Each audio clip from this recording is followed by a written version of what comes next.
The first thing I felt was not embarrassment. It was pain.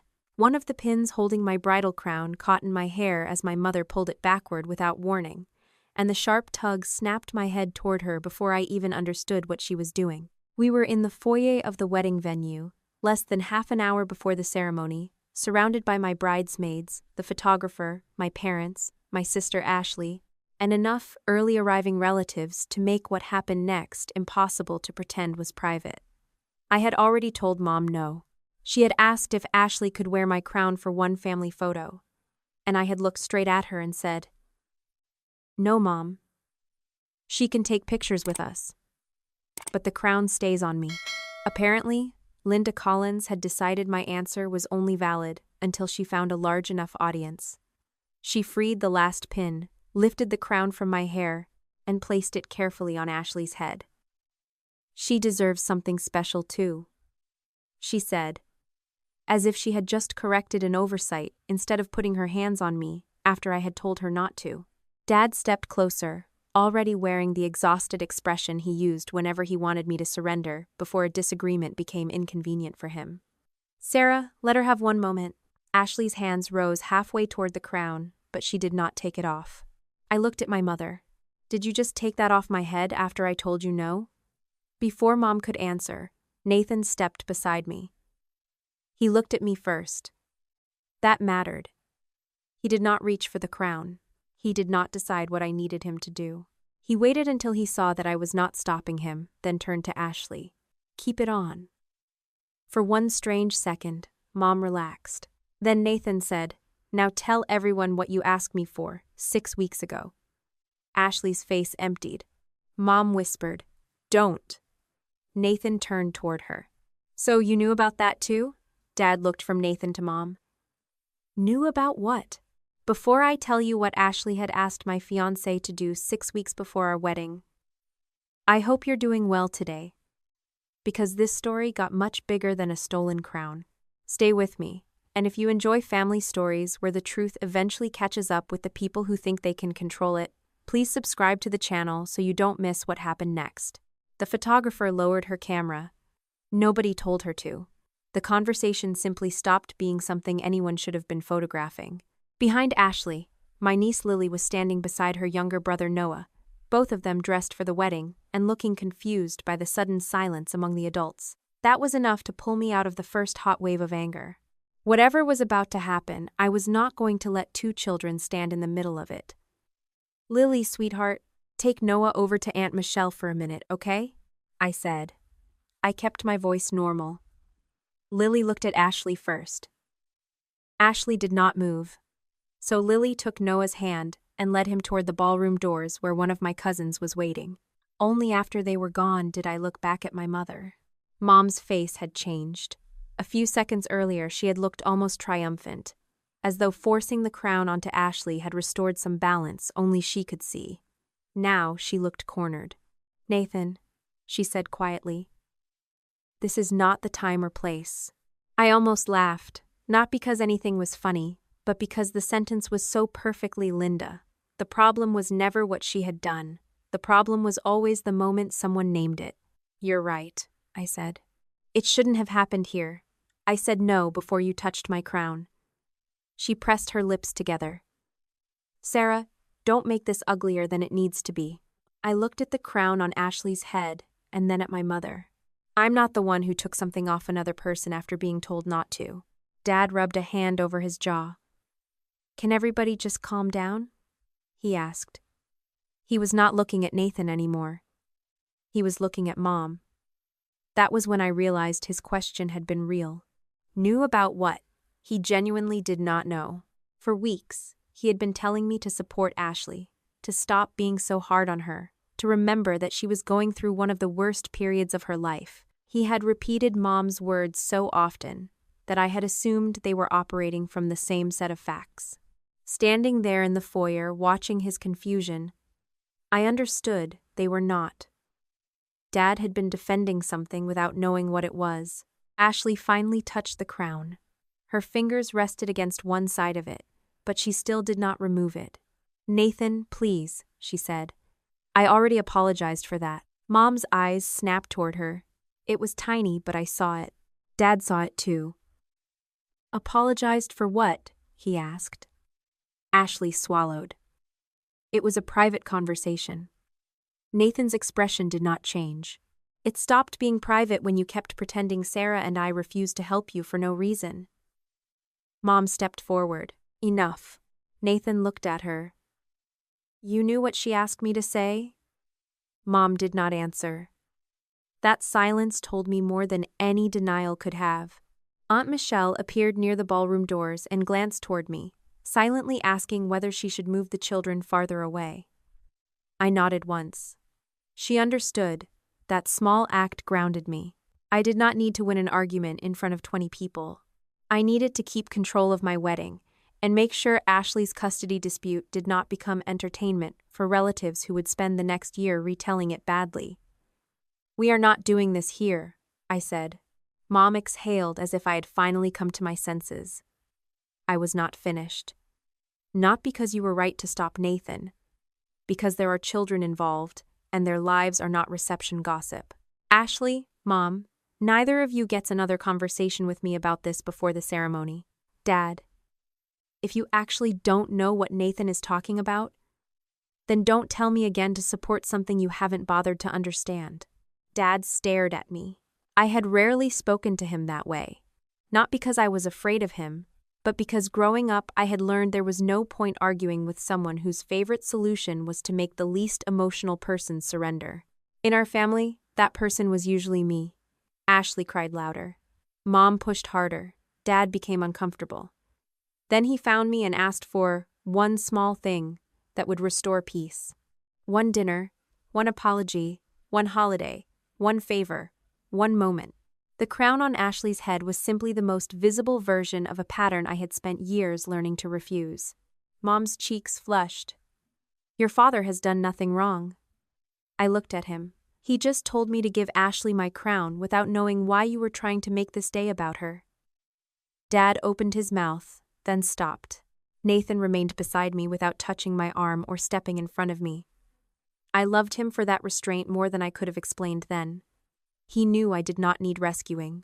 I needed the freedom to decide how far this conversation went. Ashley finally lifted the crown from her head. For a moment, I thought she would hand it back to me. And if she had, maybe the next 10 minutes would have unfolded differently. Instead, she held it in both hands and looked at Mom. You shouldn't have done that. Mom stared at her. I was trying to give you something nice. Not like this, Ashley said, but there was no apology in her voice. She sounded frightened, not remorseful. Nathan's question was still hanging over her, and she knew exactly why. The photographer cleared her throat softly. Sarah, we can pause the family photos. I thanked her. 5 minutes. Then I turned to my bridesmaids and asked them to take the rest of the wedding party into the side room. Nobody argued. Within seconds, the foyer emptied enough that I could hear the muted strings of the ceremony music through the closed doors. It was surreal. Guests were taking their seats. The florist had finished the aisle. Nathan's best man was probably checking his watch. My wedding was moving forward while my family stood 10 feet away from me, with 6 weeks of secrets between us. Dad looked at Mom again. Linda, what did Ashley ask Nathan? Mom folded her arms. This is exactly why I didn't want it discussed here. That isn't what I asked you. His tone changed, not dramatically, but enough that Mom looked at him. Dad was finally doing what I had wanted him to do for weeks. He was asking the second question instead of accepting the first answer. Mom glanced toward me. Your daughter is getting married in 20 minutes. I know, he said. What did Ashley ask Nathan? Mom did not answer. I should have felt vindicated. Instead, I felt tired. Not weak, not devastated. Just tired of watching every direct question in my family get wrapped in 3 layers of emotion until the person asking it was accused of causing the problem. Dad, you are not getting that answer right now, I said. He turned toward me in surprise. Why not? Because I meant what I said. We are not turning Ashley's custody case into a hallway spectacle. Nathan told me 6 weeks ago. I dealt with it 6 weeks ago. What I didn't know until 30 seconds ago was that Mom knew too. Mom stepped toward me. "Sarah, there are things you don't understand." I met her eyes. "Then you had 6 weeks to explain them without taking something off my head in front of everyone." Her expression hardened. For a second I saw the argument she wanted to make. Ashley was struggling. Ashley had been through a divorce. Ashley was scared about her children. I had Nathan, my career, my wedding, my stable life. Somewhere along the way, Mom had decided that stability was a debt I owed the less stable person in the room. Nathan glanced toward the ballroom doors. "We should get ready." He was right. I looked at Dad. "You can stay for the ceremony, but if you ask me to give Ashley one more thing today because she's having a hard year, I'm done with the conversation." Dad nodded slowly. Mom said, "Sarah." I turned toward her. "Not now." She looked genuinely shocked. Not because I had insulted her. I had not. She was shocked because for once, "not now," did not mean ask again in 5 minutes. Ashley held the crown out. "Do you want this back?" I stared at it. The crown was ivory, gold, delicate enough that I had spent weeks worrying it might look ridiculous on me. I had almost returned it after Mom said it was too dramatic for a woman my age. Nathan had been the one who asked why that mattered. "Wear what makes you feel like yourself," he had told me. So I had kept it. Now, after watching my mother remove it as though my choice belonged to the family for redistribution, I did not want anyone placing it back on my head. "Put it on the table," I said. Ashley hesitated. Then she set it beside the photographer's equipment. I went into the side room with my bridesmaids and closed the door. My hair was still pinned, though several strands had come loose where Mom had pulled the crown free. One of my friends reached for the pins, but I told her I could fix them. My hands were steady. That surprised me more than anything. Through the wall, I could hear guests settling into their seats. Nathan had gone back to the ceremony entrance. Mom, Dad, and Ashley were somewhere outside. For the first time that morning, nobody was asking me to solve anything. 3 months later, when I started telling this story, people naturally assumed the worst moment was my mother pulling the crown out of my hair. It was humiliating, but it was not the beginning.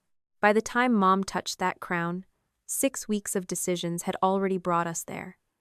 Ashley had made one decision, Nathan had made another. I had made one too. And although I still believe mine was reasonable, I know now that I underestimated what my sister would do once a clear no stood between her and the future she had already promised herself. 6 weeks before the wedding, Nathan came home later than usual. I was at the kitchen counter with my laptop open, trying to finish a seating chart problem before dinner. He did not kiss me hello first. He took his phone from his pocket, unlocked it, and placed it on the counter between us. "Before you read this," he said, "I want you to know I already told her no." I looked down at the screen and saw Ashley's name at the top of a message thread. "No to what?" I asked. Nathan pulled out the stool across from me and sat down. His face was calm, but there was something in his expression I had learned not to ignore. "Your sister just asked me to remember something that never happened." To understand why Nathan's words hit me as hard as they did that night, I have to back up about 2 weeks, to a point when I still thought the biggest problem between Ashley and me was that we had learned very different ways of handling uncertainty. 8 weeks before my wedding, she was sitting cross-legged on my living room floor, with a stack of place cards spread around her, laughing because I had accidentally seated one of Nathan's college friends beside an aunt who had spent the last 3 family dinners explaining why social media was destroying civilization. Ashley picked up both cards and moved them to opposite sides of the room. "There," she said. "I just saved your marriage before it even started." I told her Nathan would probably survive one bad seating arrangement, and she reminded me that I had once driven 40 minutes at midnight because she had called to say a spider was trapped between her shower curtain and the bathtub. That had happened when we were in our 20s, long before Derek, children, lawyers, parenting plans, and everything else that eventually made every conversation between us feel like it might be used for something later. Back then, she had called because she was afraid of a spider, and I had gone because she was my sister. There had been no hidden cost attached to either thing. That was the part people who knew our family only from the outside never understood. Ashley and I had not spent 30 years hating each other. We had been close. 5 years separated us, which had felt enormous when she was 6 and I was 11, but almost meaningless once we were adults. I taught her how to drive in an empty high school parking lot because Dad got impatient whenever she stalled. She sat with me in the emergency room when I broke my wrist in college and complained so relentlessly about the vending machine coffee that I forgot how much my arm hurt. When her marriage began falling apart, I was one of the first people she called. When Nathan proposed, she was the first person in my family I told after my parents. That history mattered because betrayal hurts differently when it comes from someone you already know how to forgive. Around the same time we were sorting those place cards, I was still deciding whether to wear the bridal crown. It was not a huge jeweled tiara, despite what Mom later made it sound like. It was a delicate gold-toned crown with tiny pearl leaves and small clear stones woven through the branches. I had found it at a bridal boutique in Tampa while picking up my final shoes. I liked it immediately, then spent 20 minutes talking myself out of it because I was 38 and suddenly heard every ridiculous rule women absorb about what we are supposedly too old to wear. When I showed Nathan a picture, I expected him to tell me it was pretty. Instead, he asked, "Do you want it?" I said yes, but maybe it was a little princess-like. He shrugged. "Wear what makes you feel like yourself." That answer annoyed me for about 5 seconds because it was so simple. Then I realized simplicity was exactly why I loved him. I bought the crown with my own money and brought it home. Mom saw it a few days later when she stopped by while I was organizing wedding boxes. She lifted it from the tissue paper and turned it in her hands. "It's a little much, isn't it?" she asked. I told her I liked it. "I know, I'm just saying you don't need all this to look bridal."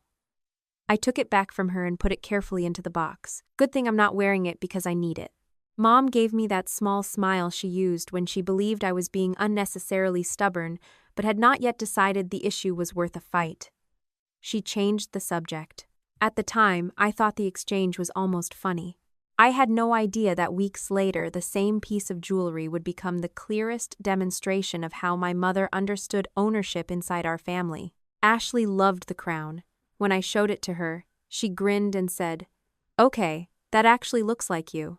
I asked what that was supposed to mean. She said it looked elegant, but slightly intimidating, which I decided to take as a compliment. Then she put it back in the box without asking to try it on. Nothing about that moment warned me what would happen at the wedding. That is important. I do not believe Ashley spent months plotting to steal a bridal crown. The crown became a weapon later because Mom needed something visible she could take from me and give to Ashley. The deeper conflict had already started somewhere else. The deeper conflict involved Derek, and that was complicated because Ashley had not invented everything she feared about him. 2 years earlier, before their separation, I had seen him at his worst. It was late in 2023, on a humid Friday night that had turned into one of those long Florida storms where rain hammered the windows hard enough to drown out the television. Ashley called me after 10. She did not say hello. She said, "Can you come get the kids?" I could hear Noah crying somewhere behind her, and Lily asking whether they were going to Grandma's house. I asked if Derek had hurt her. She said no. Then she lowered her voice and told me he had been drinking since dinner. They had started arguing, and she did not want the children there while it continued. I drove over. Derek was sitting on the back steps when I arrived, soaked from the rain that blew under the covered porch. He was not violent. He did not threaten me or Ashley. But he was drunk enough that his words dragged together, and when he stood to tell me he was fine, he had to put one hand against the wall to steady himself. I remember being angrier at that than I would have been if he had stayed seated, because Lily was old enough to notice. She stood behind me, clutching her overnight bag and staring at her father as though she was trying to decide whether she was supposed to be scared. I took both children to my house. Ashley stayed behind after telling me she wanted to talk to Derek once he had calmed down. The next morning she came over exhausted, and I told her without hesitation that what had happened was not acceptable. That was not the only problem in their marriage. Derek had missed Lily's school performance once after promising he would be there. He had withdrawn during arguments instead of dealing with them. Ashley had spent years feeling as though she had to monitor his moods to know what kind of evening she was coming home to. I knew all of that because she told me, and some of it because I witnessed it myself. So when their marriage ended, I did not tell Ashley she was overreacting. I helped her pack. I kept the kids overnight when she met with her lawyer. I sat beside her at my parents' kitchen table while she tried to understand what a parenting plan would mean in practice. When the divorce was finalized in late 2024, I believed leaving Derek had been the right decision for her. What I did not believe was that a man should be permanently frozen at the lowest point of his life if his current behavior no longer matched it. Derek changed after the separation. I did not know every detail of what he did privately, and I never pretended I did. What I could see was that he began showing up on time. He kept his scheduled time with the children. He stopped creating last-minute emergencies that Ashley expected someone else to solve. He became easier to speak to because he stopped treating every interaction like an extension of the divorce. That did not erase the night I had taken Lily and Noah from his house. It simply meant that night belonged to the past unless something new proved otherwise. 6 weeks before the wedding, Derek came to my house to pick up the children. Lily and Noah had spent the afternoon with me because Ashley had an appointment connected to her planned move. Nathan was home, working at the dining table with engineering drawings spread across his laptop. I was outside near the curb when Derek pulled up because Melissa, another mother I knew through Lily's school, had stopped by to return a folder I had accidentally taken home after helping with a school volunteer project. Melissa was not a close friend. We were the kind of people who talked for 10 minutes in parking lots and remembered each other's coffee orders without ever having been inside each other's homes. She handed me the folder, asked whether wedding planning had finally made me lose my mind, and was still standing there when Derek parked. He got out, waved to both of us, and asked if the kids had eaten. I told him they had demolished most of a pizza, but Noah would probably claim starvation again before bedtime. Derek laughed and said that sounded accurate. Melissa said hello because she recognized him from school events. He answered normally. There was nothing tense, strange, or memorable about the exchange. Derek went inside long enough to collect the kids' backpacks. Nathan came to the doorway and reminded Lily that she had left a book on our couch. They spoke for maybe another minute before Derek walked the children to his car. I remember that pickup now because of everything that happened afterward. At the time, it was aggressively ordinary. Derek did not stumble. His eyes were clear. His speech was normal. I did not smell alcohol, and I was close enough to hand him Noah's backpack. Nathan did not mention smelling anything either. Melissa stood a few feet away for part of the conversation and left before Derek drove off. No one exchanged a meaningful look. No one waited until his car disappeared and asked whether something seemed wrong. It was the kind of uneventful family handoff that should have vanished from memory by dinner. Instead, that ordinary afternoon became one of the most argued-over moments of my life. A few days later, Lily was at my kitchen table drawing, while Noah built something impossible out of plastic bricks on the floor. Lily was 10, old enough to listen when adults forgot she was listening, and young enough to believe that if her mother said something was going to happen, it probably would. She asked whether I wanted to see a picture of her new bedroom. I assumed she meant a room Ashley had shown her online. Lily pulled up a listing on Ashley's tablet and pointed at a townhouse bedroom with a wide window. Mom said I can put my desk there because Atlanta has better light, she told me. I asked, casually, whether they had chosen a house already. It's almost ours, she said. And my new school has a science club. I kept my face neutral. That sounds exciting. Did your mom say when you'd be moving? Summer, before school starts. Noah looked up from the floor. I get the smaller room because I don't care. Lily rolled her eyes. You care about everything. I smiled because they were children, and none of the uncertainty surrounding their parents belonged on their shoulders. Well, until everything is official, you two still have plenty of time to think about where your desks go. Lily frowned slightly. Mom said it basically is official. I did not correct her.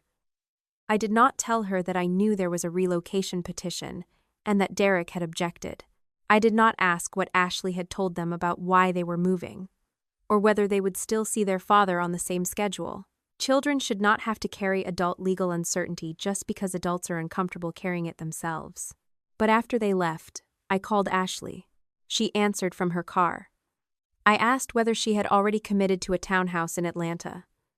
There was a pause long enough for me to know the answer would be more complicated than yes or no. I put down a holding deposit, she said. It's refundable under certain conditions. Ashley Lily thinks she has a bedroom. She does if the move goes through. She thinks it has gone through. I'm trying to make this positive for them. I leaned against my kitchen counter. Positive and certain aren't the same thing. Her voice tightened. I know how the process works, Sarah. I didn't say you didn't. You're doing that thing where you turn everything into a project timeline. That annoyed me because she was not entirely wrong. I was a senior project manager. Timelines were part of how I kept complicated things from becoming disasters. But telling a 10-year-old that she had a new school when a court had not approved the move was not a personality difference between sisters. I'm asking because Lily thinks this is settled, I said. If it isn't settled, she deserves language that leaves room for that. Ashley sighed. The move makes sense. The job pays more. The cost difference is manageable. Cameron is there. The kids would have a better setup. Derek is objecting because he objects to everything that makes my life easier. That last sentence told me we were no longer talking about a townhouse. Does your lawyer think it's settled? Another pause. My lawyer thinks we have a strong argument. Then say that. She went quiet. I could hear traffic through her hands-free connection. When she spoke again, she sounded hurt rather than angry. You know what it was like with Derek? Yes. You came and got my kids because he was drunk. Yes. So why does everyone suddenly act like I'm inventing problems? I'm not saying you invented the past. It doesn't feel like that. I closed my eyes for a second. This was the pattern that made conversations with Ashley difficult even before the real trouble began. If I questioned one statement, she heard me questioning the entire history that had produced it. I believe what happened in your marriage, I said. I was there for some of it. I'm talking about what is happening now. She told me she had to go and ended the call before either of us said something harder to take back. That weekend, Mom brought up Atlanta over lunch at my parents' house. She had already started referring to the move as Ashley's fresh start. As if Tampa were a building Ashley had escaped moments before it collapsed. Dad was grilling outside with Nathan, while Mom, Ashley, and I sat at the kitchen island. Linda was showing Ashley pictures of furniture and talking about how much easier it would be once she was settled. I asked whether there had been an agreement with Derek. Mom barely looked up.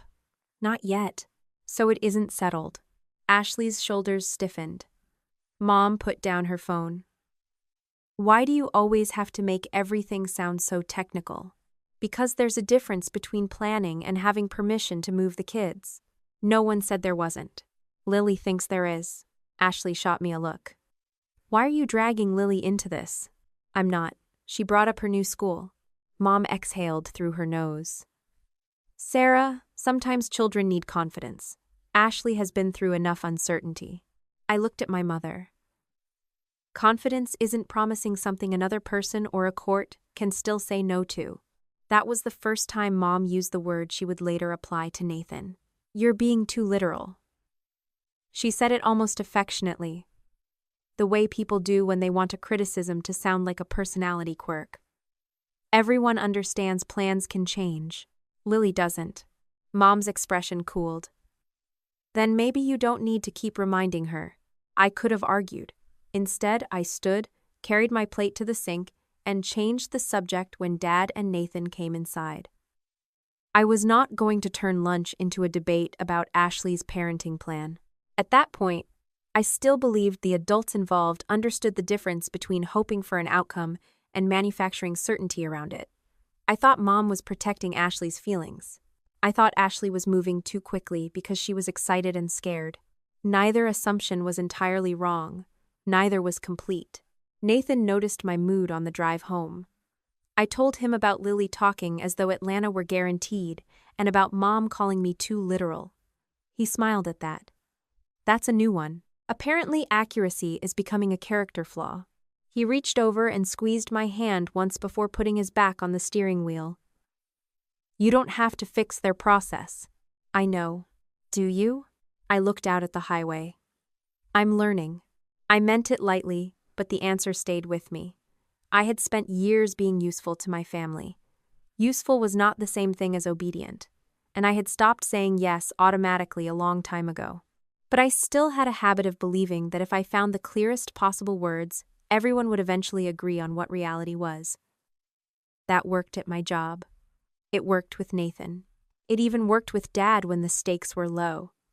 With Mom and Ashley, I had not yet understood that clarity sometimes made them more determined to find another interpretation. A few nights later, Nathan and I were at home finishing dinner when his phone lit up on the table. He glanced at the screen and frowned. Ashley. I looked over. Everything okay? I don't know yet. He opened the message. I watched his expression change from casual curiosity to concentration. Then he turned the phone slightly so I could see the first line. Ashley had written, "Can I ask you something about the night Derek picked up the kids?" Nathan did not answer Ashley immediately. He read the message twice, then looked at me. Do you remember anything unusual about Derek that night? He asked. I knew which pickup she meant because there had only been one recent time Nathan and Melissa were both around when Derek came for the kids. I replayed it in my head anyway. Derek parking near the curb, Melissa handing me the school folder, Nathan calling Lily back for her book, Noah arguing about whether he needed his jacket. Nothing in that memory carried the warning Ashley seemed to be looking for. No, I said. Why? Nathan tapped the screen and showed me her next message. Did he seem off to you at all? He typed back that Derek had seemed normal. Ashley responded almost immediately. Like completely normal? You didn't notice anything about his speech or how close he stood to you? Nathan frowned. He wrote that Derek had spoken normally and had only been near him for a minute or two. I remember thinking the questions were strange, but not yet alarming. Ashley was in the middle of a relocation dispute. I assumed her attorney had asked her to reconstruct recent interactions with Derek, and she was trying to collect details. Then the questions changed. Are you sure you didn't smell beer or anything on him? Ashley wrote. Nathan glanced at me. Did you? I asked. No. He typed exactly that. Ashley did not accept it. You were standing right next to him when he came inside. Maybe you just didn't think about it then. Nathan answered that he remembered the interaction and had not smelled alcohol. She sent another message. I'm not asking you to say he was drunk. I'm asking if it's possible you smelled something and didn't register it. Nathan stopped typing. I could see the shift in his expression. Until then, he had treated her messages like questions about an event. Now he understood that she was not asking him to recall the event. She was testing how far she could move his answer. What does she need this for? He asked me. I told him I did not know the details of whatever her lawyer was preparing. Ashley had mentioned concerns about Derek's past drinking, but she had never told me she was trying to connect that history to the pickup at my house. Nathan put the phone down for a moment. If she asks me whether something was possible, almost anything is possible. That doesn't make it something I remember. I agreed. He picked the phone back up and wrote, I didn't smell alcohol on him. I'm not going to tell anyone I did. Ashley replied, You don't have to say you definitely did. If someone asks, could you just say you might have? That would be honest, because you can't know for sure. Nathan stared at the message long enough that I felt something cold settle behind my ribs. That sentence was what changed everything for me. Ashley had found a way to make the truth sound unreasonable. Nathan could not prove that he had not smelled something and immediately forgotten it. No one could prove a negative, that specific. She was asking him to transform that tiny gap in certainty into a statement that sounded like memory. Could you say you might have? Was technically softer than, say you smelled beer. In practice, it would do the same work once someone else repeated it. I had managed enough projects to know how quickly uncertain language hardened as it passed from one person to another. Nathan might have smelled alcohol. Could become, Nathan noticed alcohol. by the third conversation, and by the fifth, people would be asking why nobody had stopped Derek from driving. Nathan typed, "No. I would say I didn't smell alcohol, because I didn't." Ashley called him instead of replying. He looked at the screen, then at me. "Do you want me to answer?" I told him yes, but I asked him to put the call on speaker. I did not want to interrupt unless I needed to, and I did not want Ashley later claiming Nathan had misunderstood her because I had summarized the conversation. He answered and said hello. Ashley's voice came through tighter than usual. "I'm not trying to put you in some horrible position," she said. "My attorney is asking questions about Derek's drinking, and I'm trying to figure out who actually saw what." Nathan said he understood, but he had already told her what he saw. Ashley replied, "But you can't actually know that there was nothing on his breath. You were around him for maybe 2 minutes." "That's exactly why I wouldn't say there was," Nathan said. Ashley sighed. "You're making this way more black and white than it is. I'm making it exactly as black and white as what I remember. I'm not asking you to lie." Nathan looked at me when she said it. "Then what answer are you looking for that I haven't already given you?" There was a pause. Ashley lowered her voice. "I just need them to understand there was a possibility. Derek had a drinking problem. Sarah knows that. You know that. If he started again, I need to protect my kids before something happens." Nathan did not raise his voice. "If you have evidence that he's drinking again, use it. I'm not evidence. You were there. I was there when he picked up his kids. That's all I can tell anyone." "That's not all you could tell them." "That is all I remember." Ashley went quiet again. Then she said, "Could you at least tell my attorney that you can't rule it out?" Nathan leaned back in his chair. "Ashley, I can't rule out that he had coffee before he got there either. I didn't smell coffee. I didn't smell beer. I'm not giving your attorney a list of things I can't prove didn't happen." Her tone sharpened. "You know exactly what I mean." "I do. That's why I'm saying no." She ended the call a few seconds later after telling him she had to go. Nathan set his phone on the table and looked at me. Neither of us spoke immediately. I was angry, but the anger was mixed with something harder to name because I knew enough about Ashley's marriage to understand where the fear came from. There had been nights when Derek's drinking mattered. I had seen one of them myself. I had watched Lily stare at her father while he struggled to stand straight. That memory was real. What Ashley was trying to do now was take that real fear and attach it to an afternoon when none of us had seen evidence of the same problem. Nathan finally said, "I'm telling you now because I don't want there to be any version of this later where she says I kept it from you." I appreciated that more than he probably knew. He could have decided Ashley was stressed, dismissed the conversation, and spared me the complication. Instead, he understood that something involving my sister, my future marriage, and a custody dispute was not his secret to manage. "Send me screenshots," I said. "Not because I want to use them. I just don't want the wording to change by tomorrow." Nathan nodded and forwarded the messages. A minute later, he sent me another text, even though we were sitting across from each other. "Your sister just asked me to tell her attorney I might have smelled alcohol on Derek. I told her I didn't." I looked up at him. "Why are you texting me that?" he said. "Because 6 months from now, I don't want either of us trying to remember when I told you. It was exactly the kind of thing I would have done at work, and under different circumstances I might have laughed." I called Ashley that night. She did not answer the first time, so I sent a message asking her to call me when the kids were not nearby. She called 20 minutes later. I did not start by accusing her of trying to destroy Derek's custody rights or asking how she could possibly do something so reckless. I wanted to know what she believed she had asked Nathan to do. "Tell me what that conversation was," I said. Ashley immediately became defensive. "He already ran to you?" I ignored the wording. "What did you ask him?" She told me she had asked whether he remembered anything about Derek's behavior. I said that was not where the conversation ended. "I asked him to think about it," she said. "He kept answering like he was giving testimony in court." "He answered the question you asked." "He answered one version of it." That sentence made me sit straighter. There isn't a version of memory where you get to keep changing the question until someone gives you what you need. I did not ask him to lie. You asked him to say he might have smelled alcohol after he told you he didn't, because he can't know with absolute certainty. That isn't how remembering works. Ashley let out a short, disbelieving laugh. Of course you would say that. What is that supposed to mean? It means you get to sit there in your perfect house planning your perfect wedding and lecture me about exact wording while I'm trying to make sure my children are safe. I could hear the fear beneath the accusation, and that was the part that made the conversation difficult. Ashley was not inventing the fact that Derek had once had a drinking problem.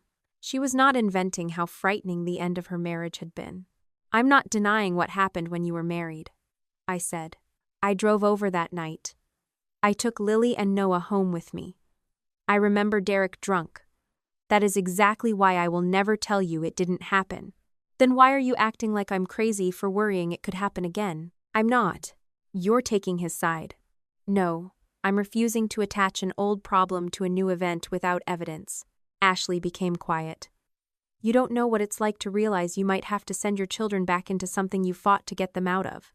You're right. I don't know what that feels like. That answer seemed to throw her. She had expected me to defend myself. I did not need to. I had never been divorced. I had never had to hand my children over to someone I no longer trusted as a spouse. Pretending I understood that experience would have been as dishonest as pretending Nathan remembered alcohol he did not smell. But being afraid something could happen, I continued, doesn't mean you get to ask another person to remember that it did. I wasn't asking him to remember that Derek was drunk. You were asking him to give your attorney a sentence that would make it sound like alcohol might have been there. Because it might have been. Ashley, do you hear yourself? She did not answer. I waited before speaking again because I did not want anger to make me careless. If Derek has been drinking during his parenting time, document what actually happens. If there are messages, incidents, witnesses, whatever your attorney says is appropriate, deal with those facts. But do not use me or Nathan to fill gaps. You make it sound like I'm manufacturing evidence. I'm telling you what this looks like from where I'm sitting. That's easy for you to say. There it is again. What? The idea that because my life is stable, the facts somehow cost me less. You're getting married in 6 weeks. I might lose the chance to move somewhere I can actually build a life. You already have a life. You know what I mean. I did. Atlanta represented more than a job to Ashley. Cameron lived there. The position she had been offered paid better. The townhouse and school she had shown the children belonged to a version of her future that looked cleaner than the one she had in Tampa. I understood why she wanted it. I also understood that wanting it desperately did not make every obstacle illegitimate. I'm not trying to stop you from moving, I said. I'm telling you Nathan will not say something he doesn't remember, and neither will I. Ashley's voice softened. I panicked, okay? That was the first thing she said that made me believe the conversation might still be salvageable. She continued. My lawyer asked about recent signs of drinking. I started thinking about that pickup. Nathan was closer to Derek than I was. I thought maybe he noticed something and just hadn't thought about it. Then when he said no, I kept pushing because I'm scared. That was wrong. I know that. I closed my eyes briefly. I wanted that admission to be enough. Not because I needed Ashley to remain the good sister in my head, but because accepting that a person you love made one bad decision in a panic is easier than accepting that they have adopted a method. Then stop, I said. That's all I'm asking. I will. And do not contact Nathan again about giving any statement unless he initiates it or your lawyer formally requests something appropriate. Fine. I mean it, Ashley. I said fine. Her irritation had returned, but I could live with irritation. I did not need her to enjoy the boundary. I needed her to follow it. And if you need something from me about Derek's past, ask me exactly what you need. I will tell the truth about what I saw.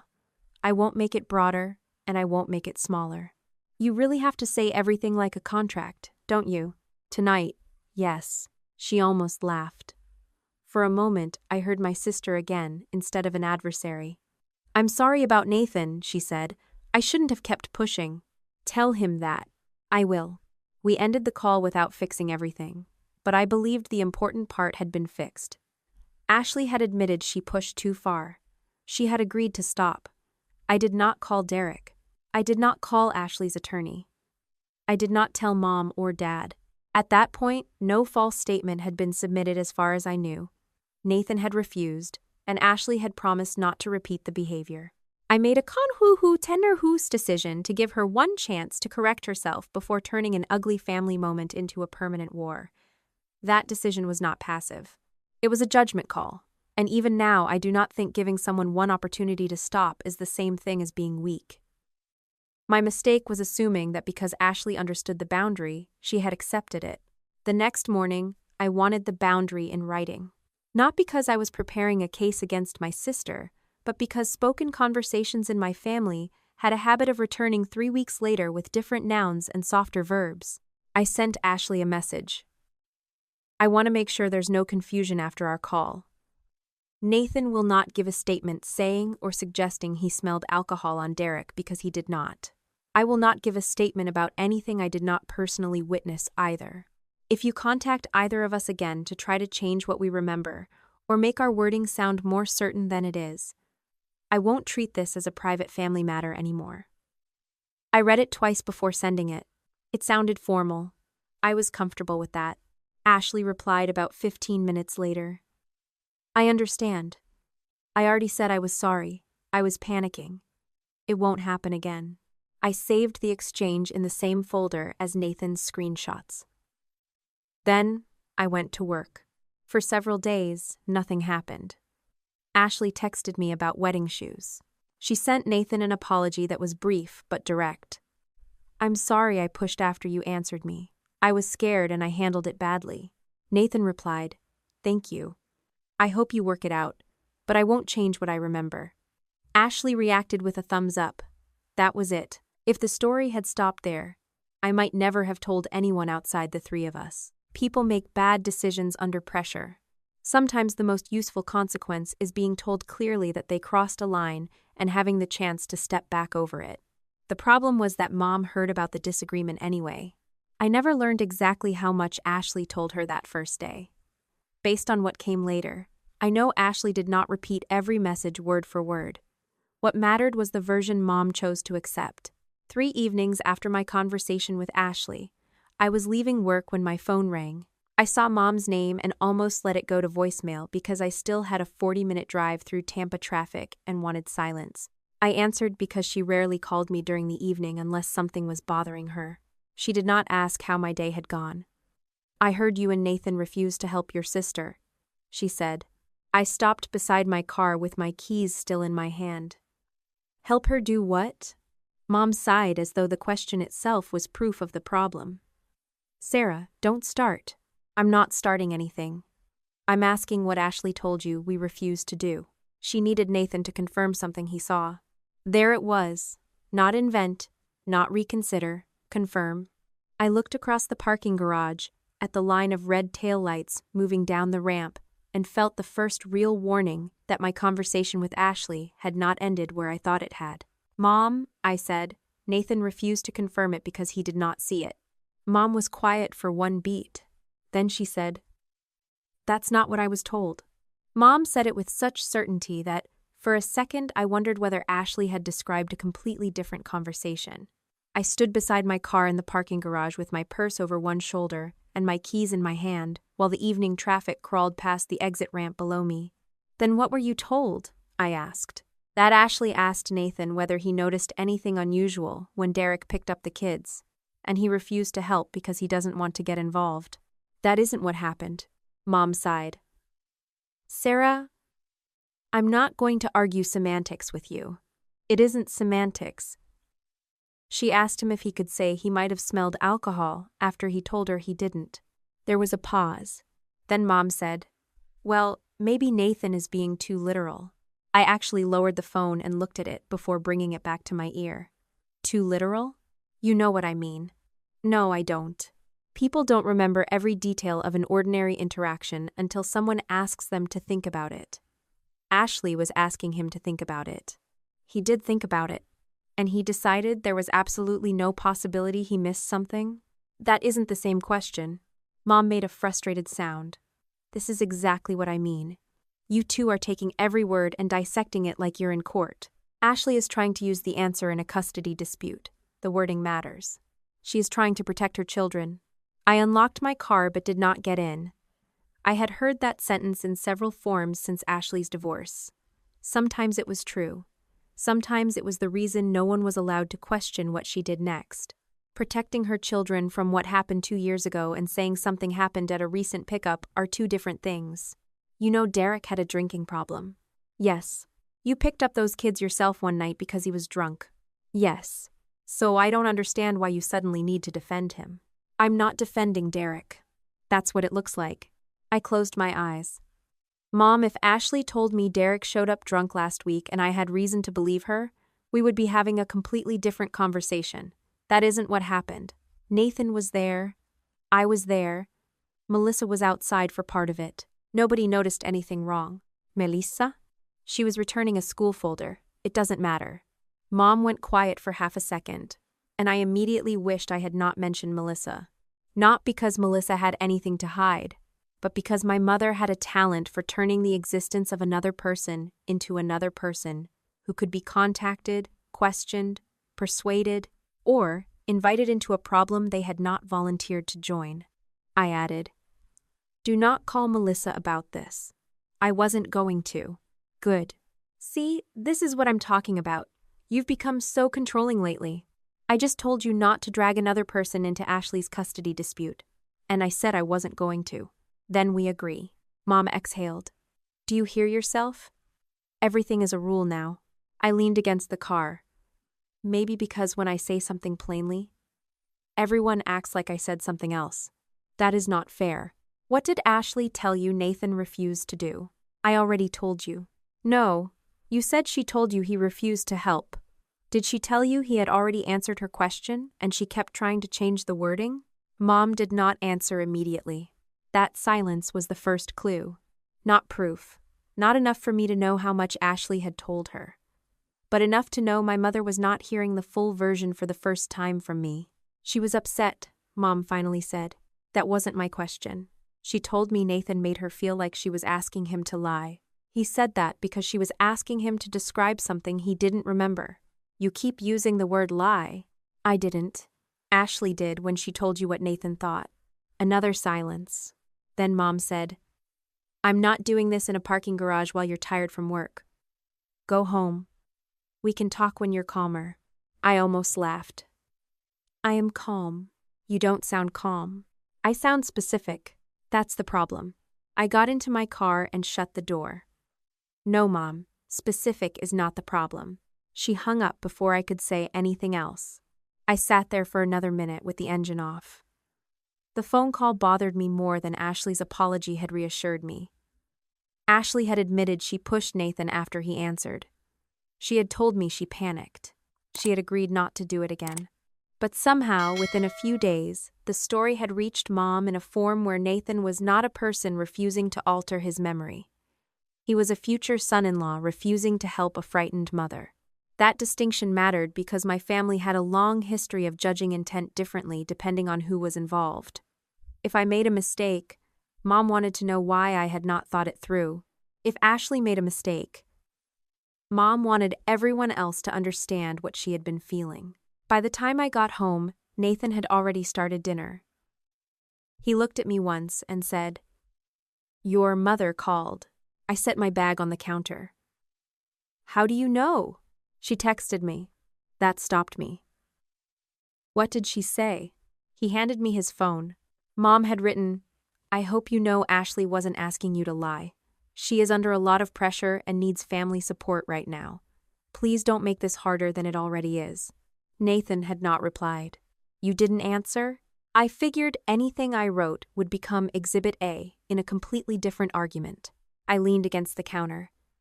She called you too literal. He looked offended for exactly 1 second. I can live with that. She said people don't remember every detail until someone asks. That part is true. I know. The problem is she thinks asking again changes what I remember. I know that too. Nathan put the phone down. How much does your mom know? I don't know. Did Ashley tell her about the actual messages? She knew enough to say you thought Ashley was asking you to lie. He nodded slowly. So, more than nothing. More than she admitted. I told him about Mom's version. He listened without interrupting. When I finished, he asked, "Do you want me to send her the screenshots?" No. He waited. "Not yet," I said. "If Ashley told her a distorted version, I want Ashley responsible for correcting it. I'm not going to run around proving myself to everyone she talks to." That sounds healthy. It sounds exhausting. It can be both. I smiled despite myself. That was one of the things Nathan did well. He did not turn every disagreement with my family into a campaign to make me separate from them. He had opinions, but he did not need me to adopt them immediately. He had learned early in our relationship that if he told me what conclusion to reach, I would spend half my energy examining whether I had actually reached it myself. The next morning, I received a message from Dad. "Can you call me when you get a minute?" Nothing urgent. I knew immediately that Mom had spoken to him.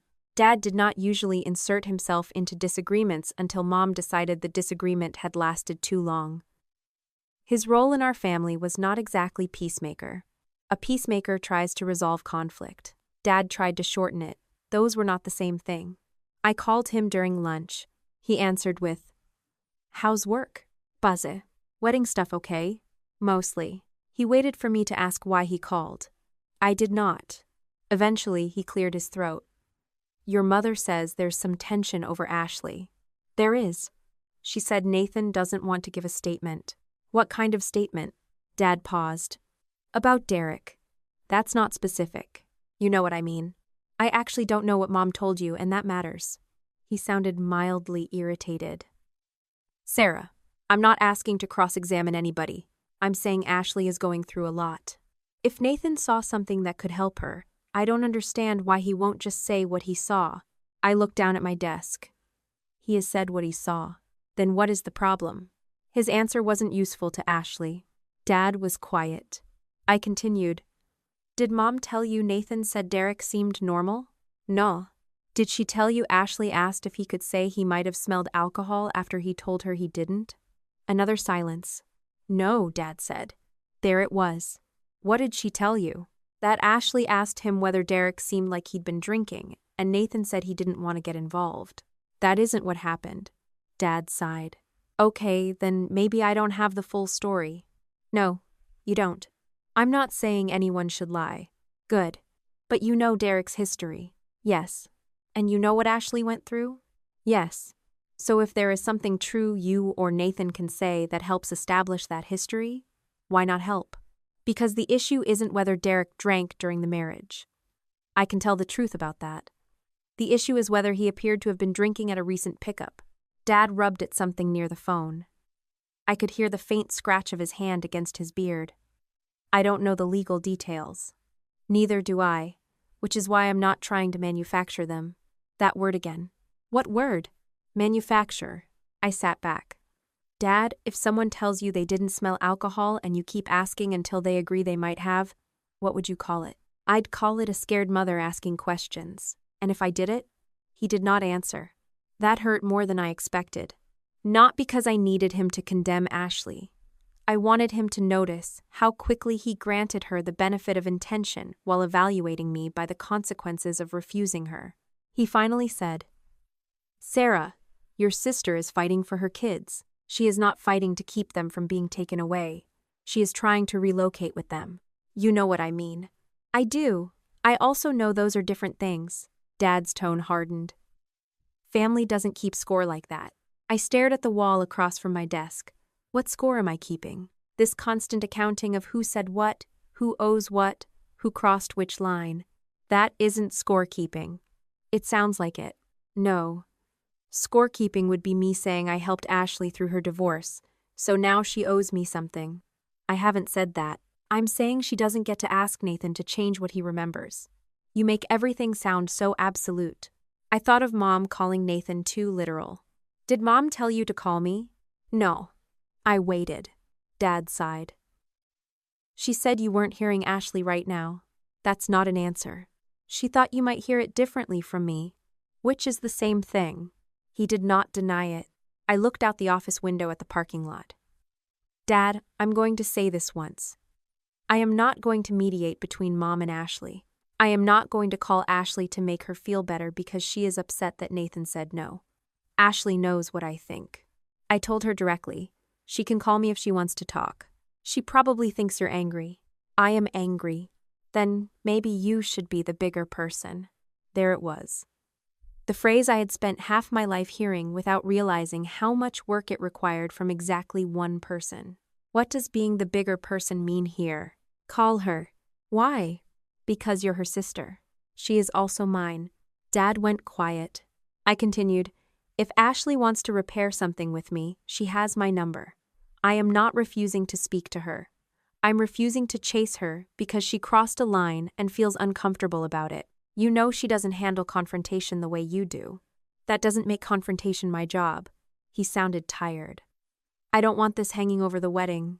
Neither do I. Then fix it. I felt something in me go very still. No. He did not speak. I said it again more calmly. No, Dad. I'm not fixing this for everybody. Sarah, Ashley made a choice. Nathan said no. I addressed it with her. She apologized. If she follows the boundary, we move on. There is nothing else I need to fix.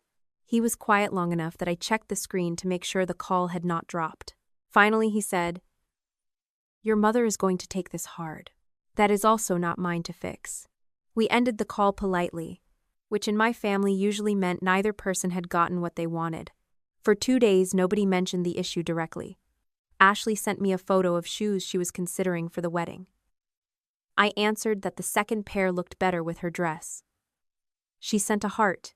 If you had seen only that exchange, you would have assumed nothing serious had happened. That was part of what made the next few weeks so disorienting. Ashley could move between ordinary sisterhood and crisis without transition. She could ask me whether pearl earrings were too formal in the morning and tell someone by afternoon that Nathan had refused to help protect her children. The first sign that the story was spreading came from my cousin Michelle. She called while I was driving home and started with, I'm probably stepping into something that isn't my business. That has never stopped anyone in this family. She laughed, then got serious. Ashley said Nathan doesn't want to get involved in the custody stuff. He doesn't want to say something he didn't witness. That's not how she described it. I figured. Michelle hesitated. She made it sound like her lawyer asked whether Nathan noticed Derek drinking. And Nathan refused to talk because he didn't want to take sides. Did she say he had already told her he didn't smell alcohol? No. Did she say she kept asking if he could say he might have? No. Another silence. Michelle said, Okay, that changes it. Exactly. Do you want me to say something if she brings it up again? No. Really? Yes. I'm not running a correction campaign, but people are going to believe her version. Some will. That doesn't bother you? It bothers me. I just don't think chasing every person she talks to makes this better. Michelle was quiet. That's probably smarter than what I would do. I'm trying not to make my wedding guest list into a witness list. That got another laugh, which I needed more than I expected. Before we hung up, Michelle mentioned something else. Your mom started that family chat again. What family chat? The Ashley support one. I had forgotten about it. Months earlier, after Ashley received the Atlanta job offer, Mom had created a group chat called Ashley's Fresh Start. It included Mom, Dad, Ashley, Michelle, 2 of my aunts, and at least 1 cousin. I had been added initially. But after the first week of apartment links, school rankings, and motivational quotes, I muted it. Later, when wedding planning became busier, I left the chat entirely because I was tired of waking up to 20 messages debating whether Atlanta traffic was worse than Tampa traffic. I thought that died, I said. No, your mom renamed it. To what? Just family. That made me pause. Dad's still in it? Yeah. Ashley? Yeah. Are they talking about the custody case? Not details. Mostly your mom posting things about supporting women through divorce, and Ashley saying she's stressed. I tightened my grip on the steering wheel. Has Nathan been mentioned? Michelle hesitated just long enough. What? Your mom said he was very uncomfortable with family conflict. I laughed once without humor. That's one way to describe refusing to invent a memory. I figured there was more to it. There is. Do you want screenshots? No. At that point, I meant it. I did not want to collect evidence against my mother. I did not want to turn every careless family message into a future exhibit. I believed the important record was already clear. Ashley had asked Nathan to move his answer. Nathan had refused. I had set a boundary, and Ashley had apologized. I did not yet understand that the group chat would matter later for an entirely different reason. That weekend, Nathan and I went to my parents' house to finalize a few wedding logistics. Dad was in the garage trying to assemble a wooden sign Mom had ordered for the reception. Mom was in the kitchen with Ashley, who had brought Lily and Noah. The children ran outside as soon as they saw us. Ashley remained at the island with a cup of coffee. She smiled when Nathan walked in. Hey. There was an awkward second. Then Ashley said, I meant what I said in my message. I'm sorry. Nathan nodded. I appreciate that. Mom looked between them. Good. Then we can stop making this into something bigger. I set my purse down. Nobody was. Mom gave me a look. Sarah, what? Let it be done. I thought it was. Ashley stared into her coffee. Nathan walked outside to help Dad with the sign. I stayed in the kitchen because Mom had asked me to check a seating list. For about 5 minutes, we discussed relatives, dietary restrictions, and whether Aunt Carol could sit near the speakers without complaining. Then Mom said, without looking up, Nathan seems very uncomfortable with complicated family situations. I put the list down. What does that mean? I'm just saying he sees everything in very rigid terms. Are we doing this again? I'm not doing anything. You just criticized him for refusing to say something he didn't remember. I said he is rigid. Because he won't invent uncertainty? Mom's mouth tightened. You see? Everything becomes an accusation. No, everything becomes vague until I ask what you mean. Ashley looked up. Can we not? I turned toward her. I'm happy not to. Mom crossed her arms. Before Nathan, you would at least listen when Ashley was scared. I stared at her. I listened to her for an hour. That isn't what I mean. What do you mean? You used to understand that family sometimes needs grace. Grace is not changing facts. There you go again. Ashley stood. Mom, stop. Mom turned toward her. I'm defending you. I didn't ask you to. That was the first time Ashley openly pushed back against Mom in front of me. And for a moment, I believed it meant more than it did. Ashley looked embarrassed. She did not look pleased that Mom had transformed her apology into another argument. I said, Ashley and I handled this. Mom gave me a sharp look. Did you? Because from where I'm sitting, she apologized and you're still acting like she did something unforgivable. I never said it was unforgivable. You don't have to say it. Then stop assigning me positions I haven't taken. Mom opened her mouth. I held up a hand. I'm not discussing Nathan with you like he is the reason I suddenly understand the word no. That landed. Mom's expression changed from irritated to wounded. I did not say that. You said before, Nathan, I understood Ashley better. I said you had more compassion. That is the same accusation dressed better. Ashley whispered, Sarah. I turned to her. Am I wrong? She looked at Mom, then back at me. I don't think Nathan changed you. Thank you. Mom shook her head. Of course he did. People change each other. That is not what you meant. You don't know what I meant. Then explain it. She refused. That was another lesson I had not learned yet. When someone benefits from ambiguity, asking them to explain themselves can feel like an attack. Dad came in from the garage with sawdust on his shirt. What happened? Mom immediately said. Nothing, Ashley said. Mom thinks Nathan made Sarah less supportive. I did not say that. I looked at Dad. She said I used to understand Ashley before Nathan. Dad's face took on the familiar expression of a man who had opened a door and discovered a room on fire. Can we not do this today? I almost admired the consistency. Mom turned back to the seating list. Exactly. I picked up my purse. Nathan and I can finish our part at home. Dad frowned. You're leaving? Yes. Because of this? No, Because the conversation is over. Mom laughed softly in disbelief. See? This is what I mean. You just walk away now. I looked at her. I told you what I think. Ashley and I already handled it. You keep reopening it. Leaving is not the same thing as refusing to communicate. Dad rubbed his forehead. Sarah, just sit down. No. His eyes moved to Mom, then Ashley, then back to me. Why does everything have to become a line in the sand? Because you keep asking me to move the line.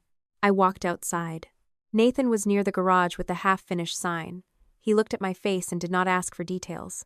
We leaving? Yes. Dad followed us out before we reached the car. Sarah. I stopped. He lowered his voice. Your mother is under stress too. I know. She's worried about Ashley.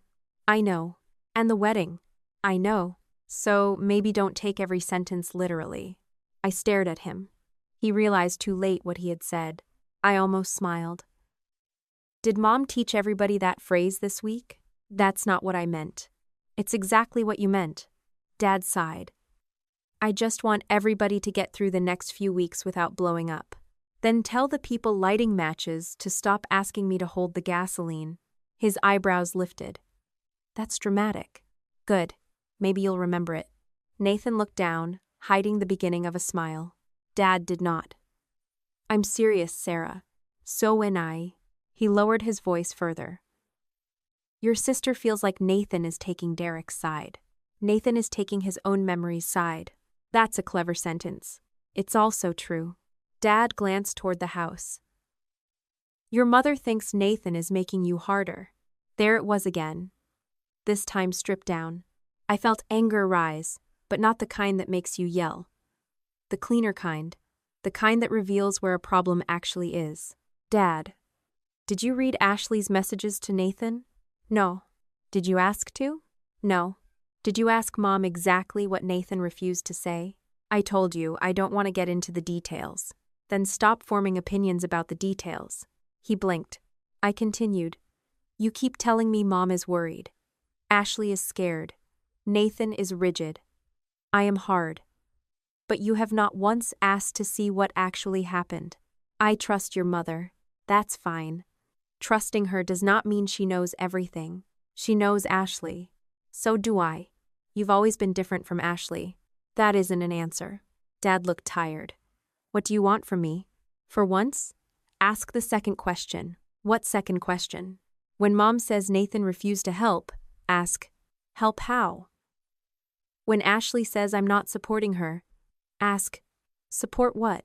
When someone says I changed, ask whether I changed or whether I stopped doing something they liked. Dad looked at me without speaking. I opened the car door. He said, Your mother thinks Nathan is the bigger problem. I stopped with one hand on the door. What? She thinks Ashley would have apologized and moved on if Nathan hadn't made such a big deal about it. I turned around. Nathan said no and told me what happened. She thinks he's influencing you. Influencing me to what? Believe his own messages? Dad rubbed the back of his neck. She says you listen to him differently than you listen to us. I felt something cold and clarifying settle into place. For years, Mom had wanted me to be independent, as long as independence did not interfere with the role I played in our family. She liked that I had a career. She liked that I paid my own bills. She liked telling people I was organized and strong. What she did not like was the possibility that strength might eventually include refusing to absorb problems she had already decided belonged to me. Nathan had not created that change. He had simply been the first person close to me who never treated my ability to handle more as evidence that I should. I looked at Dad. Do you believe that? He hesitated. That answer was enough. I got into the car. On the drive home, Nathan let several minutes pass before asking, Do I want to know? I looked out at the evening traffic. Apparently you're the problem. He nodded thoughtfully. I had a good run. I laughed despite myself. Then I told him what Dad had said. Nathan did not get angry. He did not tell me my family was toxic or demand I cut anyone off. He only asked, What do you think? I think Mom liked me better when every problem eventually became something I was expected to solve. And now? Now she thinks you're the reason I stopped. Nathan kept his eyes on the road. Am I? No. You sure? Yes. He nodded. Okay. That was all. And strangely, his refusal to turn the conversation into a defense of himself made Mom's accusation look even weaker. At the time, I still thought the conflict was mostly about language, help, support, memory, loyalty. Mom kept choosing softer words for Ashley's actions and harder words for mine. Ashley had panicked. Nathan had refused. Ashley needed support. I was keeping score. Mom was protecting her daughter. I was being rigid. What I did not understand yet was that those word choices were doing more than protecting Ashley's feelings. They were building a version of events that could travel through the family without anyone ever having to say the one sentence that would have changed everything.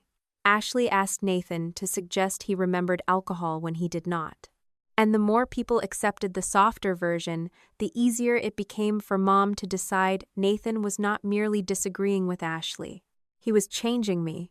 The first time I realized Ashley's version of Derek was beginning to reach the children, Lily was sitting at my kitchen table eating strawberries and doing math homework, while Noah lay on the floor with a blanket over his head pretending to be a tent. It was an ordinary Tuesday afternoon, the kind of day that should have disappeared into 100 other afternoons. I was rinsing dishes when Lily looked up from her worksheet and asked, "Aunt Sarah, is Dad sick again?" The question was so quiet that for a second I thought I had misheard her. I turned off the faucet and dried my hands. "What do you mean, sweetheart?" Lily pushed one strawberry around the edge of her plate. "Mom said we have to be careful because sometimes people start doing bad things again when they're stressed." I did not ask her what Ashley had said word for word. I did not want to turn a 10-year-old into an informant in her parents' dispute. "Your dad had some problems before," I said carefully. "You already know that. But grown-up problems are for grown-ups to handle. And none of this is something you need to fix or be afraid of." Lily frowned. "So he's okay?" I could have said yes and reassured her completely, but that would have been another kind of lie because I did not know everything happening in Derek's life. "What I know is that your dad has been taking care of himself and showing up for you," I said. "If anything changes that adults need to deal with, the adults will deal with it." She nodded slowly, but her shoulders did not fully relax. Noah crawled out from under the blanket and asked if being sick meant Derek had the flu. Lily snapped, "Not that kind." And I immediately redirected them into an argument about whether the blanket fort was violating the no food in the living room rule. They took the bait. Within minutes, Noah was bargaining for crackers, and Lily was explaining why a blanket technically did not count as a wall. I laughed with them because children deserved moments when the biggest conflict in the room was whether crumbs were allowed under a coffee table. But after they left that evening, Lily's question stayed with me. I called Ashley once the kids were gone. She did not answer. 10 minutes later, she texted, "Driving. What's up?" I typed, "Lily asked me if Derek is sick again. What have you told them?" The typing bubble appeared, disappeared, then appeared again. "I told them adults can fall back into old habits and that I'm trying to make good decisions for them." I stared at the screen. "She thinks there is something currently wrong with him." Ashley answered, "Maybe there is." I wrote, "Do you have something new?" She replied, "I have a history and instincts." That sentence bothered me enough that I called again. This time she answered, "I am not attacking you," I said before she could start. "I'm asking whether there has been an actual recent incident involving Derek drinking around the kids." "You mean besides him having a drinking problem for years?" "I mean recently." "You love that word. Because time matters. So the past just expires." "No, that's how you're acting." I walked to the living room and picked up one of Noah's plastic bricks from the rug. "Lily is 10. She asked if her father is sick again. If there is a new reason she needs to worry, tell me. If there isn't, then don't make her carry the possibility like it already happened." Ashley's voice went hard. "You think I'm poisoning them against him now?" "I think she is scared. She should understand that adults can relapse. She should understand she is safe. and that the adults will handle adult problems. You sound like Derek's lawyer. I closed my eyes. Stop doing that. Doing what? Every time I refuse to confirm your version, you put me on his side. Maybe because you keep ending up there. I was on your side when I drove through a storm to pick up your kids because he was drunk. And now apparently that doesn't matter. It matters. It just does not prove he was drinking at my house 6 weeks ago. Ashley breathed out sharply. I can't do this with you. Then don't. But don't use Lily to do it either. She hung up. For the next hour, I was angrier than I had been after my mother accused Nathan of changing me. That accusation was insulting, but Lily's question frightened me because it showed the consequences were beginning to move downward. Adults could distort language and argue over intent. Children absorbed conclusions. If Ashley said Derek might be drinking again often enough, Lily would eventually stop hearing the word might. 2 days later, Derek came to my house for another pickup. By then, I had decided I would not question him about drinking unless I had something specific to ask. I was not his monitor, and I was not going to swing from one extreme to the other by turning every normal interaction into an inspection. He arrived exactly when he said he would. His work shirt was wrinkled, and he looked tired, but his eyes were clear and his speech was normal. Lily ran past me with her backpack. Noah had forgotten one sneaker somewhere upstairs and was yelling that nobody should leave without him. Derek waited near the entryway while I searched under the sofa for a missing library book. He watched Lily tie her shoe, then said quietly, "Has she asked you anything strange?" I looked up. "Who?" "Lily." That told me enough to be careful. "She asked if you were sick again." His face changed, but he did not look surprised. He looked tired in a different way. Ashley told her that? I don't know exactly what Ashley told her, and I'm not going to ask Lily to reconstruct it. Good. I stood. Is there something I should know? No. That isn't a defensive question. I'm asking because if there is something current, I need to know what I'm dealing with when the kids are here.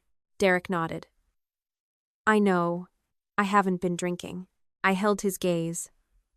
At all? Not for 11 months. That was more specific than I expected. He added, "You don't have to believe me because I said it. I don't automatically believe anyone because they say something." A faint smile crossed his face. That sounds like you. I did not smile back. Ashley is scared you'll start again. She has reasons to be. The answer disarmed me more than a denial would have. Derek looked toward the stairs where Noah was now blaming the missing sneaker on Lily. There are plenty of true things she can say about the man I was, he said. I missed Lily's school thing. I drank too much. I made Ashley feel like she had to check whether I was okay before she could leave the kids with me. I'm not asking anyone to erase that. He paused. I just don't want my kids growing up afraid of the man I'm trying to be now. I did not tell him Ashley had approached Nathan. I did not tell him she had asked whether Nathan could say he might have smelled alcohol. That was still private, and at that moment, I still believed Ashley had stopped. Then keep being the man you say you're trying to be, I said. That's the only thing you control. I know. Noah finally appeared carrying one sneaker in his hand and wearing the other. Derek took both children and left. I watched his car disappear down the street, and for a few minutes I hated that he had made the situation morally harder by sounding reasonable.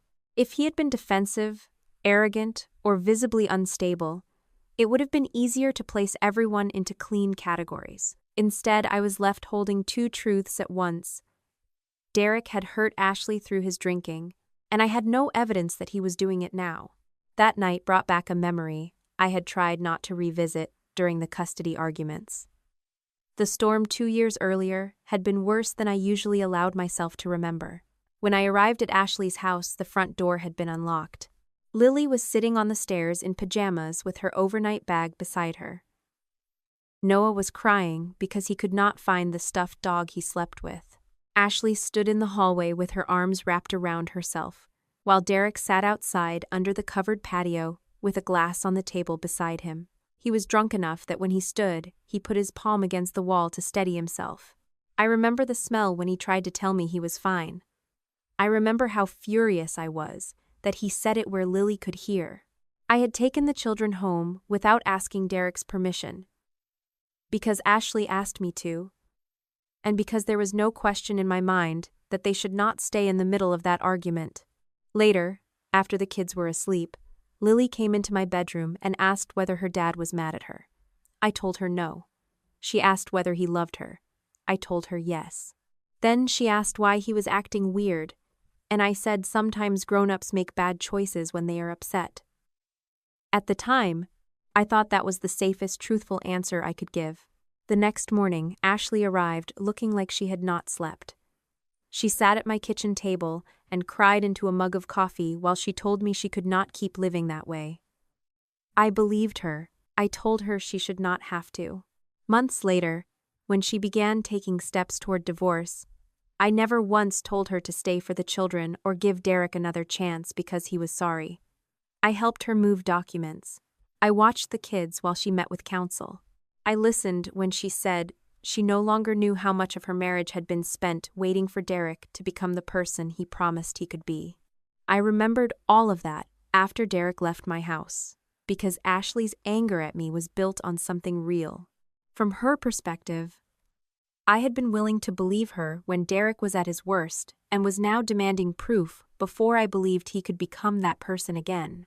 I understood why that felt like betrayal. Understanding it did not make it evidence. A few days later, Ashley came to my office building at the end of my workday without warning.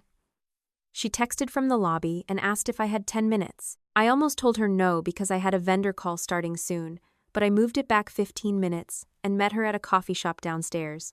She did not order anything. She sat across from me with both hands around a paper cup of water and said, "I need to know whether you're going to help me if my attorney asks." "Help how?" She closed her eyes. "Please don't do this. I'm asking because there are different kinds of help. You know what Derek was like." "Yes." "You saw him drunk." "Yes." "You took my kids out of that house." "Yes." "So if my attorney asks whether you had concerns about his drinking during the marriage, will you say yes?" "Yes." Ashley looked almost surprised. "I told you that already," I said. "If someone asks me about something I actually witnessed, I will tell the truth. Okay? But I will give dates and context." Her face tightened. "Why?" "Because context is part of the truth. You don't need to sound like a deposition." "I'm not trying to. If someone asks whether his drinking concerned you, why can't you just say yes? Because you're trying to relocate now, not 2 years ago. If my answer is used to imply I have current concerns I don't actually have, then it becomes misleading. You do have concerns. I have concerns about what he did during your marriage. You seriously believe those things are separate?" "Yes." Ashley stared at me. "I don't even recognize you sometimes." That line is getting popular. What does that mean? Mom says Nathan changed me. Dad thinks I'm keeping score. You think I'm defending Derek. Nobody seems interested in the possibility that I just mean what I say. Ashley leaned forward. "Do you know what happens if I can't move? You stay in Tampa for now." "That's easy for you to say." "I didn't say it was easy. My job in Atlanta pays almost $30,000 more. Cameron is there. The kids would have a better school set up. I've spent 2 years trying to rebuild after a marriage that nearly broke me, and now Derek gets to block the one thing that would actually improve our lives. He gets to object to moving his children away." Ashley stared at me as if I had slapped her. "There. That. You say it like he's some reasonable father protecting his relationship with his kids." I said he gets to object. He drank through half our marriage. That doesn't mean every position he takes now is automatically wrong. Her eyes filled with tears, but her voice stayed sharp. "You have no idea what it feels like to hand your children to someone who used to be drunk while they were in the house." "No, I don't. You have no idea what it feels like to wonder if one bad night is going to happen again." "No? And somehow you still get to judge me." "I am not judging you for being afraid. You're judging what I'm doing because I'm afraid." "Yes." That stopped her. I continued. "Fear explains why you pushed Nathan. It doesn't make pushing him okay." Ashley looked down at her water. "What if I told you I don't want the kids around you right now?" The question landed harder than anything else she had said. I did not answer immediately. She looked up. "You're confusing them." How? Lily asks you questions and you give her answers that contradict what I'm trying to explain. I told her adults handle adult problems and that she doesn't need to be afraid. You told her Derek is taking care of himself. That is what I have observed. You don't know that. Neither do you, apparently. Her mouth tightened. Maybe until this is settled, I need to limit how much time they spend here.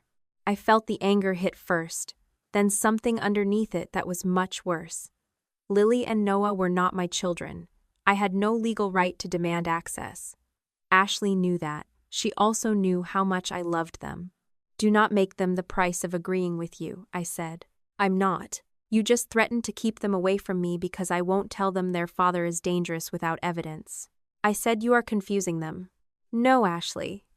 You are putting them in the middle, and now you're trying to use them to move me. Her eyes flashed. They are my children. I know. Then I decide what is best for them. Yes, and I decide what I'm willing to say to keep access to them. She looked away. That was the moment I understood what my mother meant when she kept saying family loyalty. It was not simply a feeling. In our family, loyalty had become a currency.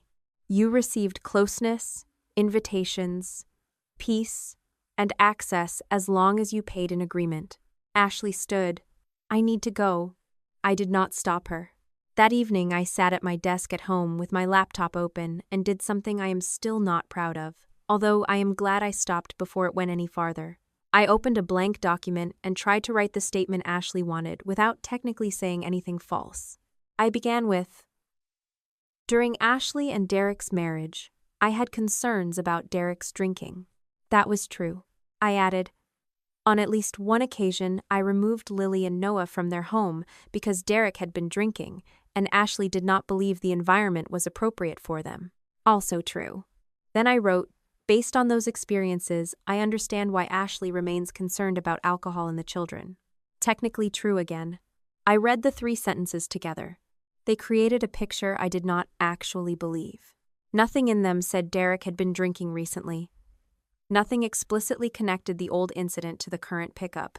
But if I received those sentences in the middle of a dispute about whether Ashley should be allowed to relocate, I knew exactly what impression I would take from them. Sarah has continuing concerns about Derek's drinking around the children.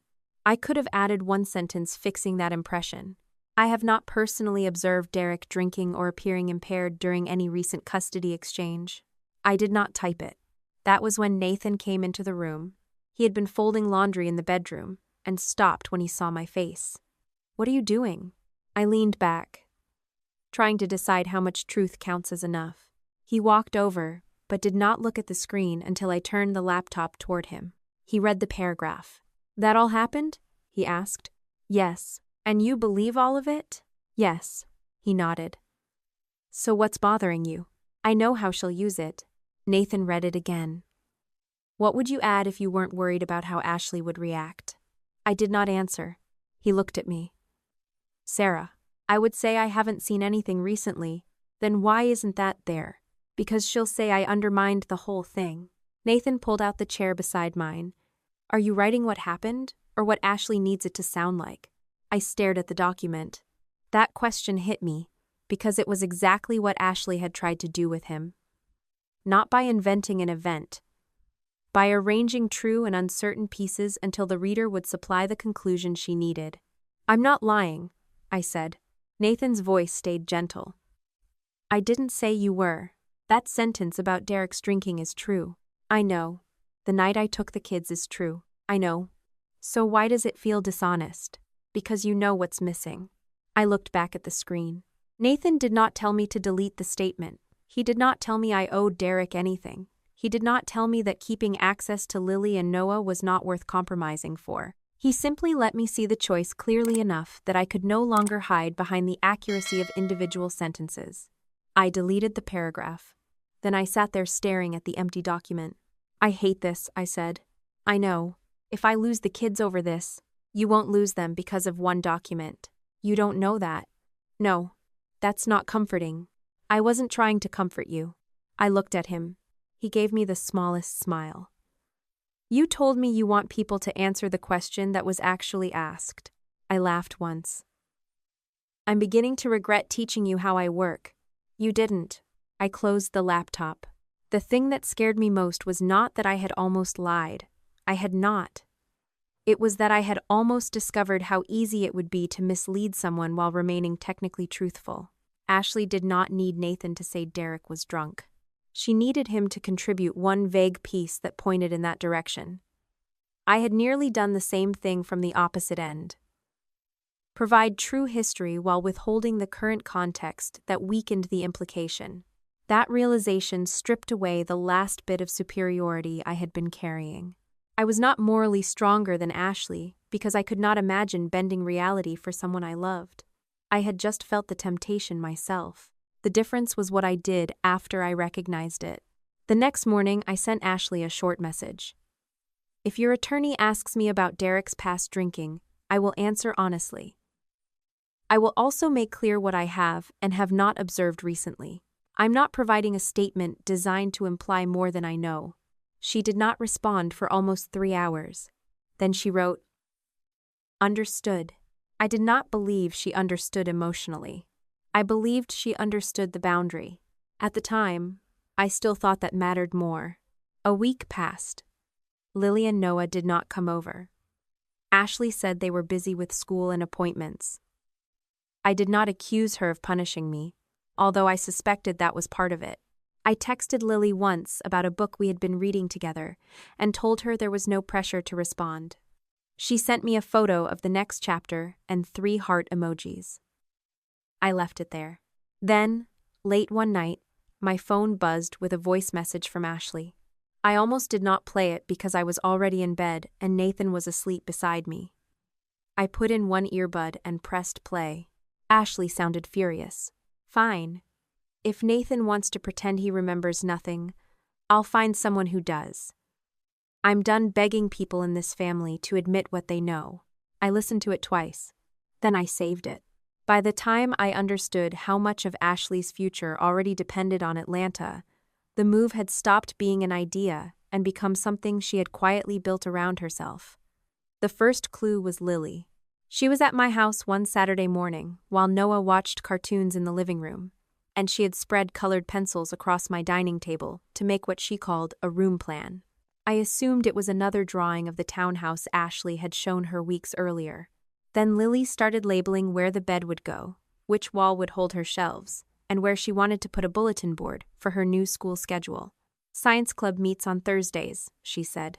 Mom says she can pick me up because her new office lets her leave early one day a week.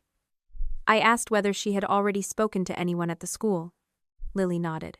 Mom showed me the website. They have a robotics team too. I kept my face neutral, but something tightened in my stomach. This was no longer a mother telling her children they might have an exciting opportunity.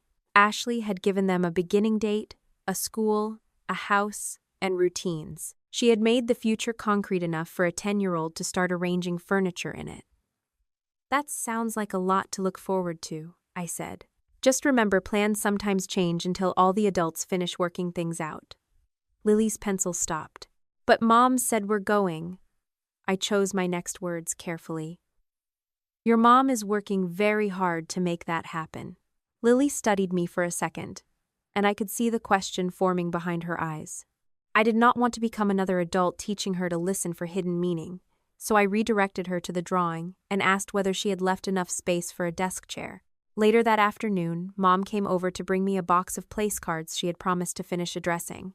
She found me in the kitchen making sandwiches for the kids, and immediately started talking about Atlanta as if she were updating me on a closing date. Ashley is going to need help with curtains, she said. The townhouse has those enormous front windows. I looked up. Has she signed for it? Mom waved one hand. Nothing final. Then, almost without noticing what she was saying, she added, I just helped her with the deposit so she wouldn't lose it. I put down the knife. What deposit? Mom froze for half a beat. The holding deposit. How much? That's not important. It's important if she's putting money into a house she may not be able to move into. She'll get most of it back if something changes. Most? Mom's mouth tightened. Sarah, she had to do something. Good rentals don't sit around waiting for family court. I stared at her. So, she committed money before the relocation issue is resolved. She secured an option. That is a commitment. There you go again. Being literal? Mom frowned. You know I hate when you say it like that. Then, stop making accuracy sound like a personality defect. She turned toward the kids, who were still in the living room, and lowered her voice.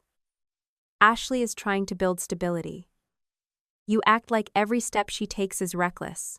I'm asking whether she has left herself room for a no. She shouldn't have to build her life around Derek's preferences. This isn't about Derek's preferences. The children have a father and an existing parenting arrangement. Mom folded her arms. You sound like his attorney again. I felt the familiar irritation rise, but I did not take the bait. How much did you give her? Enough to hold the place. From your account? Or yours and Dad's? Her face changed just slightly. Why does that matter? Because if Dad doesn't know, that becomes another problem. He knows I helped the girls. The girls. I almost corrected her. Because Mom had not paid deposits for me. But I decided it was not worth the detour. Does he know you helped Ashley secure a townhouse in another state before the move is approved? Mom picked up the box of place cards. You are turning this into something it isn't. I'm trying to understand what it is. It is your sister trying to move forward. She left before I got an answer about Dad. That evening, Nathan and I went to dinner with Ashley and Cameron. It had been scheduled weeks earlier, before the conversations about Derek had turned every family gathering into a test of phrasing. I almost canceled, but I did not want to treat Cameron like an extension of Ashley's choices. I had met him several times and liked him. He worked in Atlanta, was patient with Lily and Noah, and never tried to act like their father. More importantly, he seemed genuinely happy with Ashley. For the first hour, dinner was normal. Cameron asked Nathan about the wedding. Ashley complained that I still had not chosen a final song for the reception exit. Then Cameron mentioned that he had cleared out the smaller bedroom in his apartment to store some of Ashley's things temporarily until the townhouse lease started. I looked at Ashley. She looked down at her plate. Cameron noticed. What? Nothing, Ashley said too quickly. I asked, when did you think the move was happening? Cameron glanced between us. End of June, maybe early July, depending on paperwork. What paperwork? He smiled uncertainly. The court stuff. Ashley said it was basically approved, just taking longer than expected. The table went quiet. Ashley put her fork down. Can we not do this here? I kept my voice low. You told him it was basically approved? I told him my lawyer thought we had a strong case. That is not what he just said. Cameron looked uncomfortable. Maybe I misunderstood. Ashley seized on it. Exactly. He shook his head. No. You said we were mostly waiting on timing. She gave him a look that should have warned him to stop. Nathan did not speak. He never stepped into arguments with my sister unless they directly involved him. I asked Ashley, what did you tell your employer? She exhaled hard. Why? Because I'm trying to figure out how many people believe this move is already happening. My employer knows I'm dealing with a relocation issue. Did you give them a start date? Yes. When? July 8th. I stared at her. Ashley, what was I supposed to do? Tell them I might start someday and hope they hold a job for me? No. You were supposed to tell them the truth about the uncertainty. I did. Did you tell them you might not be allowed to move the kids by July 8th? She said nothing. Cameron leaned back in his chair. I thought July was solid. Ashley turned toward him. It is still the plan. That's not what Sarah is asking. I know what she's asking. Her voice had sharpened enough that people at the next table glanced over. I lowered mine further. Then answer it. Ashley looked at me with the same mixture of anger and exhaustion I had seen several times over the past month. I told them I expected to be there in July. Expected based on what? My lawyer said relocation cases are about the children's best interests. I have a better job, better schools, more support. That doesn't mean the outcome is guaranteed. I know that. Then why does everyone around you think it is? She pushed her chair back a few inches. Because I cannot live my entire life like everything Derek objects to has to stay frozen until he gives me permission. Cameron said quietly. Nobody said that. She turned on him. You don't understand what it's been like. His face closed slightly. I understand what you told me. That sentence hung there. Ashley looked away first. I knew the conversation needed to stop before it became a public fight. We don't have to solve this at dinner, I said. I just wanted to know what had already been committed. Ashley gave me a bitter smile. You always want to know what's committed. Dates, money, exact words. Yes, because you think if you organize everything properly, nobody gets hurt. I almost answered immediately, then stopped because there was enough truth in the accusation to deserve a second. She continued. My life does not work like one of your projects, Sarah. I know. No, you don't. You get to plan a wedding, and pick a crown, and argue about seating charts because your life is stable. I'm trying to keep a job offer, a relationship, 2 kids, and a custody schedule from collapsing at the same time. I know those things are different. Do you? Yes, she shook her head. Then stop acting like I can just wait patiently while everyone else decides what happens to me. I leaned toward her. That is not what I'm asking you to do. It feels like it. I'm asking you to stop telling people an uncertain outcome is certain, because uncertainty costs me more than it costs you. There it was again, the belief that because I had a stable life, accuracy was a luxury I could afford. I am not asking you to be calm because your life is easy, I said. I am asking you not to build the next 6 months on something that has not happened. Ashley's eyes filled, but she stayed angry. You know what it took for me to even get this job? No. 3 rounds of interviews. A trip to Atlanta I paid for myself. Negotiating childcare. Talking Cameron into believing we could actually build something. Showing Lily that divorce didn't mean every good thing was over. And now you want me to walk all of that backward because Derek decided he suddenly cares about distance. I want you to stop telling the kids something is final when it isn't. You keep making it about wording. Because wording becomes expectation. She stared at me. You really do think I caused this. I think you made commitments before you knew you could keep them. Her face went still. That was the sentence she heard as judgment. I could tell from the way she leaned back. As if I had confirmed something she already believed about me. So this is my fault. I didn't say that. You just did. I said you made commitments early. Because I was trying to create a future. I understand. No. You don't. She stood up and grabbed her purse. Cameron caught her wrist gently. Ashley, she pulled away without force. I need air. She left the restaurant. Cameron sat there for a moment staring at the door. Then he looked at me.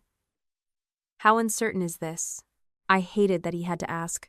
You need to ask Ashley or her lawyer about the legal part, I said. I don't know enough to answer that. But you clearly think it's not basically done. I think if it were basically done, there wouldn't be this much fighting about it. Nathan added. Sarah has never said Ashley won't be allowed to move. She's saying the current arrangement hasn't changed yet. Cameron rubbed his forehead.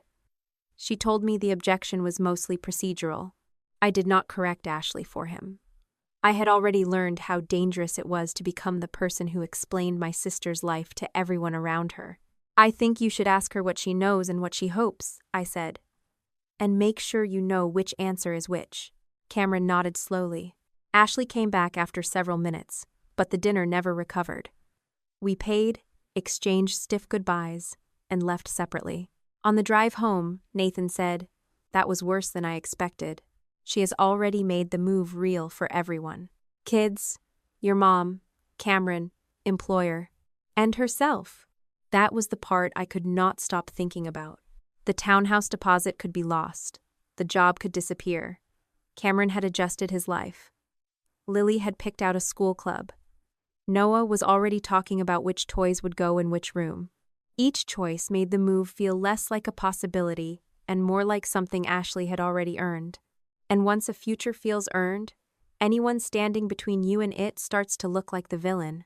I understood then why the conversation with Nathan had escalated the way it did.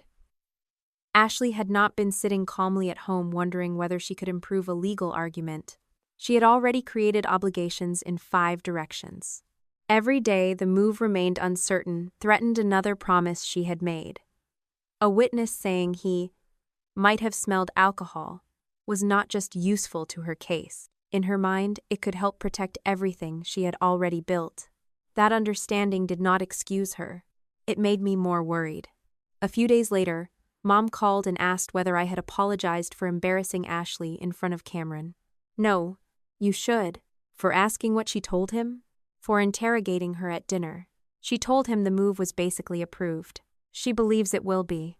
That doesn't make it approved. Mom sighed.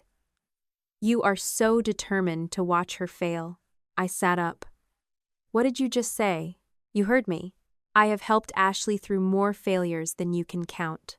That's exactly my point. You've always been the successful one. Maybe part of you is tired of being expected to help. I felt a flash of anger so strong I had to wait before answering. Being expected to help is not the same as being expected to agree. Mom said nothing. I continued. I want Ashley to get the job if she can make the move work. I want Lily and Noah safe. I want Derek sober. I want Cameron and Ashley happy if they're good for each other. None of those things require me to pretend the legal process is already over. You always need to be right. No, I need the facts to stop changing depending on who you're trying to protect. She hung up on me. The following Monday, Ashley was supposed to have a procedural hearing connected to the relocation request. I did not attend. I was not a party to it, and I had no reason to be there. I went to work, sat through 2 meetings, reviewed a construction schedule, and deliberately did not check my phone every 10 minutes. At 11:47, it rang. Ashley. I stepped into an empty conference room and answered. She did not say hello. They're not letting us move yet. Her voice sounded hollow. What happened? My lawyer says the current arrangement stays in place while this gets sorted out. I waited. Ashley's breathing became uneven. Do you know what this means? My start date. The townhouse. Everything. I'm sorry. No, you're not. Ashley, if Nathan had just been willing to confirm what he saw. He didn't see it. You could have helped too. With what? With the truth about Derek. I told you I would tell the truth. You told me you would qualify every sentence until it was useless. That isn't what happened. She laughed bitterly. Of course you'd say that. I looked through the glass wall at my coworkers moving through the hallway outside. Then Ashley said the sentence that told me exactly where all her fear had finally landed. This is what happens when my own family refuses to stand up for me. I let the sentence sit between us because I knew if I answered too quickly, I would say something I could not take back. Ashley was scared, disappointed, and suddenly facing the cost of every promise she had made before the move was certain. I understood all of that. What I would not accept was being turned into the reason reality had refused to cooperate with her plans. Your family did stand up for you, I said. We helped you through the divorce. We helped with the kids. Mom helped with the townhouse. I told you I would tell the truth about Derek's history. What I would not do was say something happened when I didn't see it happen. Ashley's breathing sharpened. You always know how to make yourself sound reasonable. This isn't about sounding reasonable. No, it's about you deciding what counts as enough. I looked through the conference room glass again and saw one of my coworkers waiting near my office. I have to go back to work. Of course you do. Ashley, I'm not hanging up because I don't care. I'm hanging up because there is nothing useful we can do while you're blaming me for an outcome I did not control. She ended the call first. Mom called less than an hour later. I almost admired the efficiency. Your sister is devastated, she said. I know. Do you? Yes. She may lose the job. I know. She may lose the townhouse. I know. And all you can say is that you didn't control the outcome? I closed my office door. What would you like me to say? I'd like you to understand that sometimes doing the right thing means helping someone you love even when it makes you uncomfortable. That is exactly what I've been doing. Mom made a dismissive sound. No. You've been standing on principle while Ashley's life falls apart. My wedding is not compensation for Ashley's problems, Mom. The words came out colder than I intended, and there was a long silence on the other end. When Mom finally spoke, her voice had changed. That is a cruel thing to say. It isn't cruel. It's a boundary. She didn't ask for your wedding. I know. She didn't ask for your life. I know. Then why would you even say that? Because every conversation comes back to what I have and what she doesn't. My stable job. Nathan. The wedding. The fact that I'm not divorced. None of those things create a debt I owe her. You sound awful right now. I felt the sting of it, but I did not apologize. I sound like someone who is tired of being told that because my life is going well, I should absorb whatever makes Ashley's easier. She is your sister. Yes. And she is fighting for her children. She is trying to relocate with them. Stop saying it like someone is trying to take them away. Mom inhaled sharply. Do you hear how little empathy you have left? I have empathy. I do not have agreement. To Mom, those had become the same thing. She told me she was done talking and hung up. That evening, Dad called. He sounded more cautious than usual. Your mother is upset, I assumed. She says you told her your wedding isn't compensation for Ashley. I did. That was a little harsh. It was accurate. Dad sighed. Sarah, I'm not trying to start another argument. Then don't. I'm trying to keep the next 10 days from becoming a disaster. I was standing in my bedroom, surrounded by garment bags and unopened wedding favors. What exactly do you want from me? Could you write something about Derek's drinking during the marriage? Something true. It doesn't have to say anything about now. I closed my eyes. Dad, we already discussed this. I know, but if it helps Ashley, will it be used as history, or will it be used to imply something about now? I don't know. Then the answer is no. Sarah, no. If I am asked formally about something I witnessed, I will answer. I am not writing a vague statement and handing it over for someone else to frame however they want. You're making this much more complicated than it needs to be. No, the complication is already there. He went quiet. Then he said, I just wish you would give your sister something. I looked at the crown box sitting on my dresser, half packed with the rest of my wedding accessories. Dad, that sentence is the whole problem. What sentence?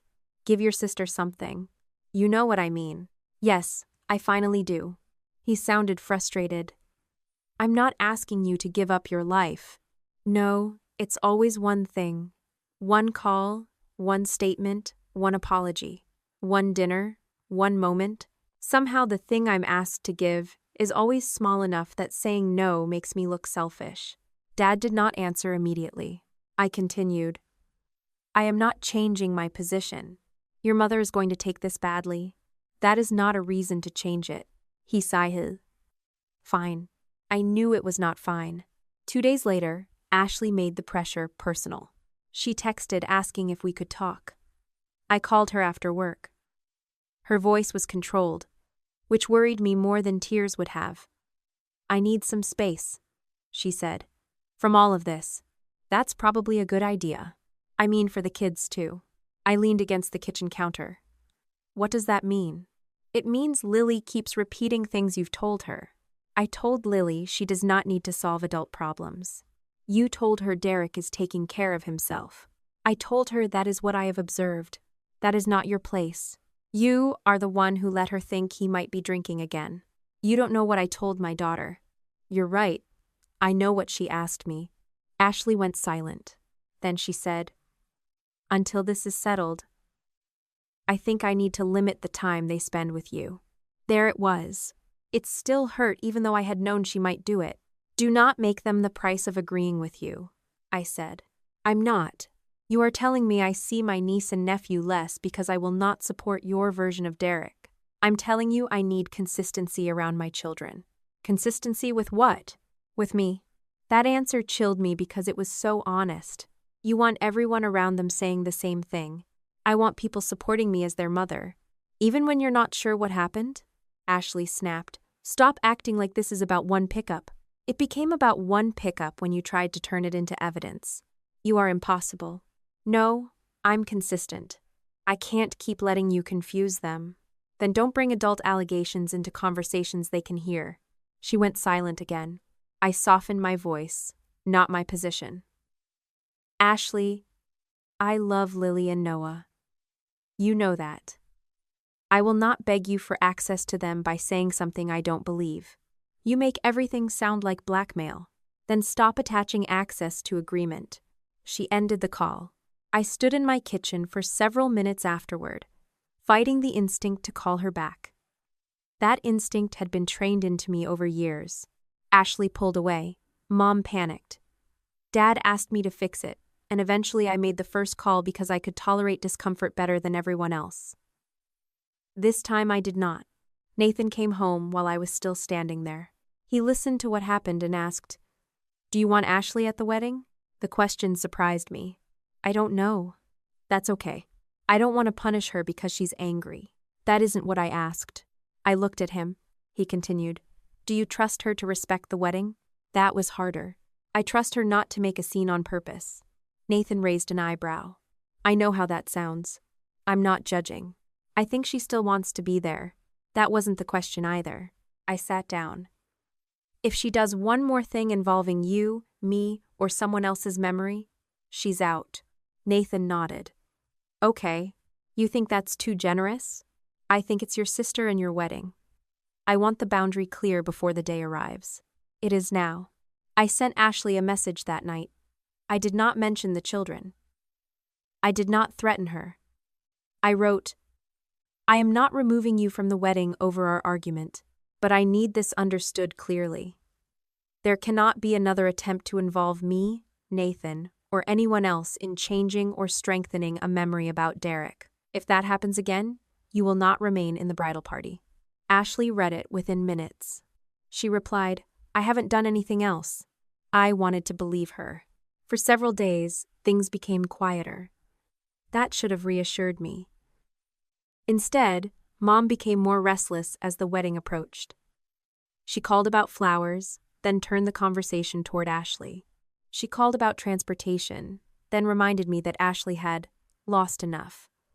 At a final family dinner before the wedding, she watched Ashley sit silently through most of the meal and finally said, "She deserves one good thing after the month she's had." I knew better than to ask what Mom expected me to provide. Dad did it for her. Sarah, maybe just try to give her one nice moment at the wedding. I set down my fork. What does that mean? Nothing specific. That usually becomes specific later. Mom rolled her eyes. Nobody is taking anything from you. I didn't say anyone was.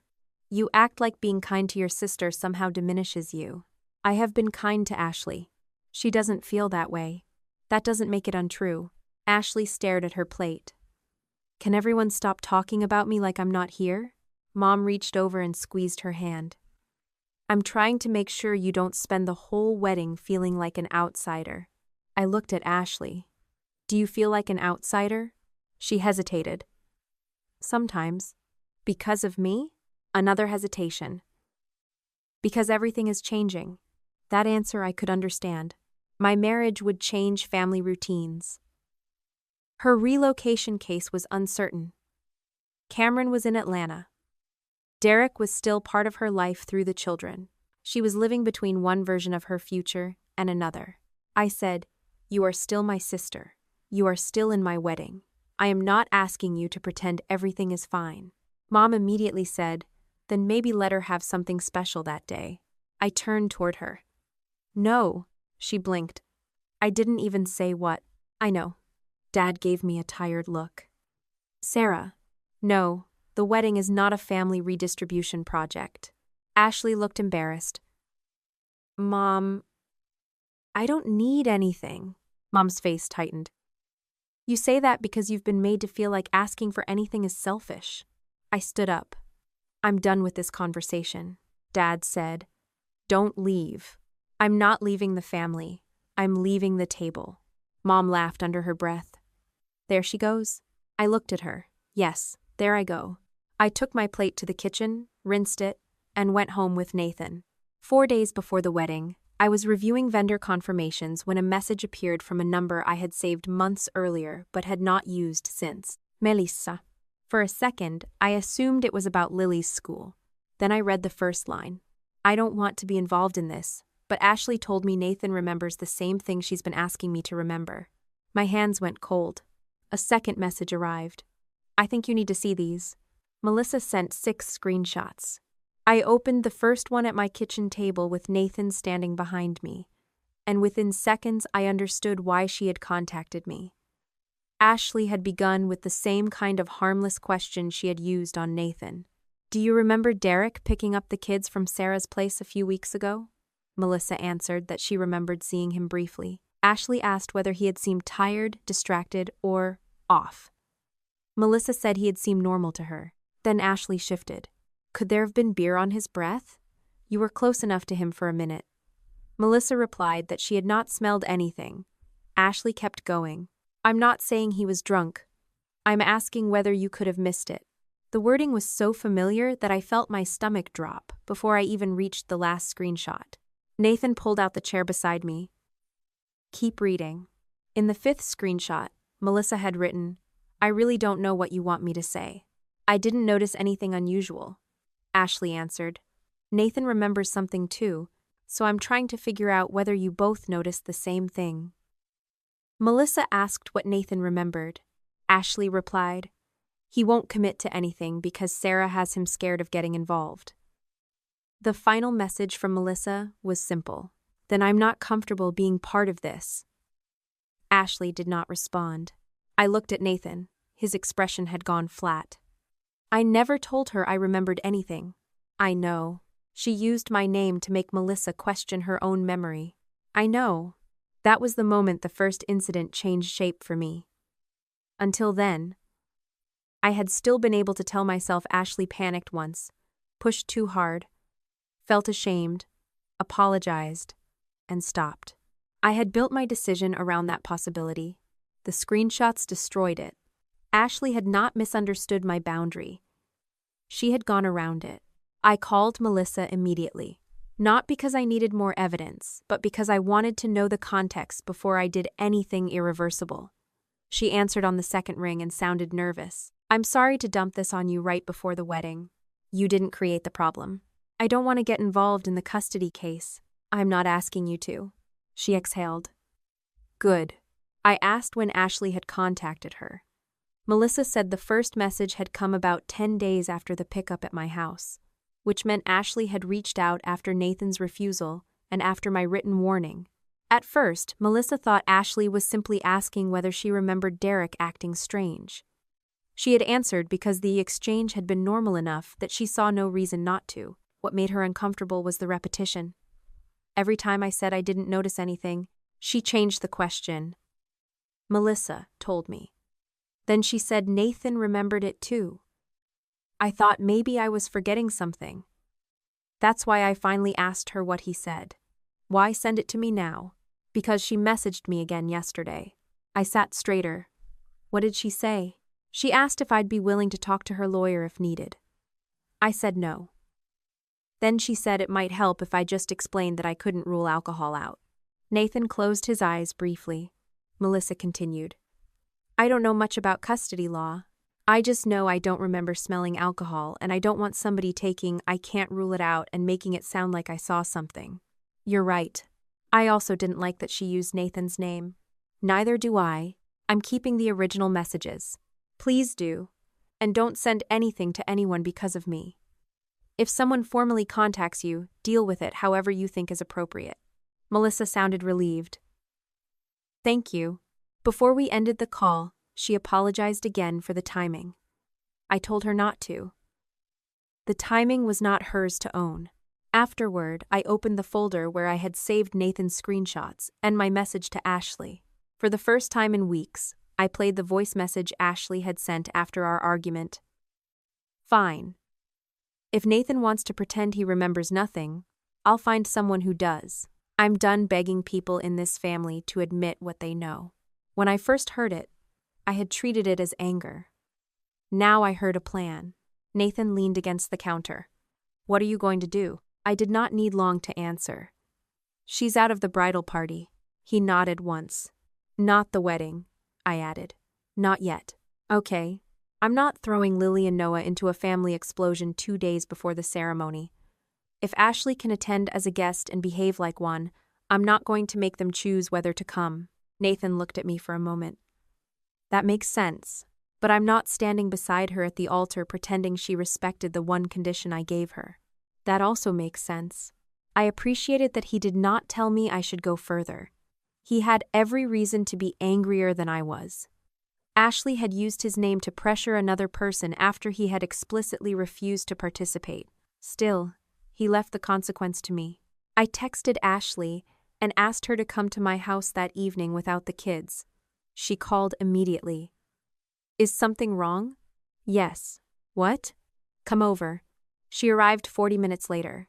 Her expression changed the moment she saw Nathan sitting in the living room with me. What happened? I had printed nothing.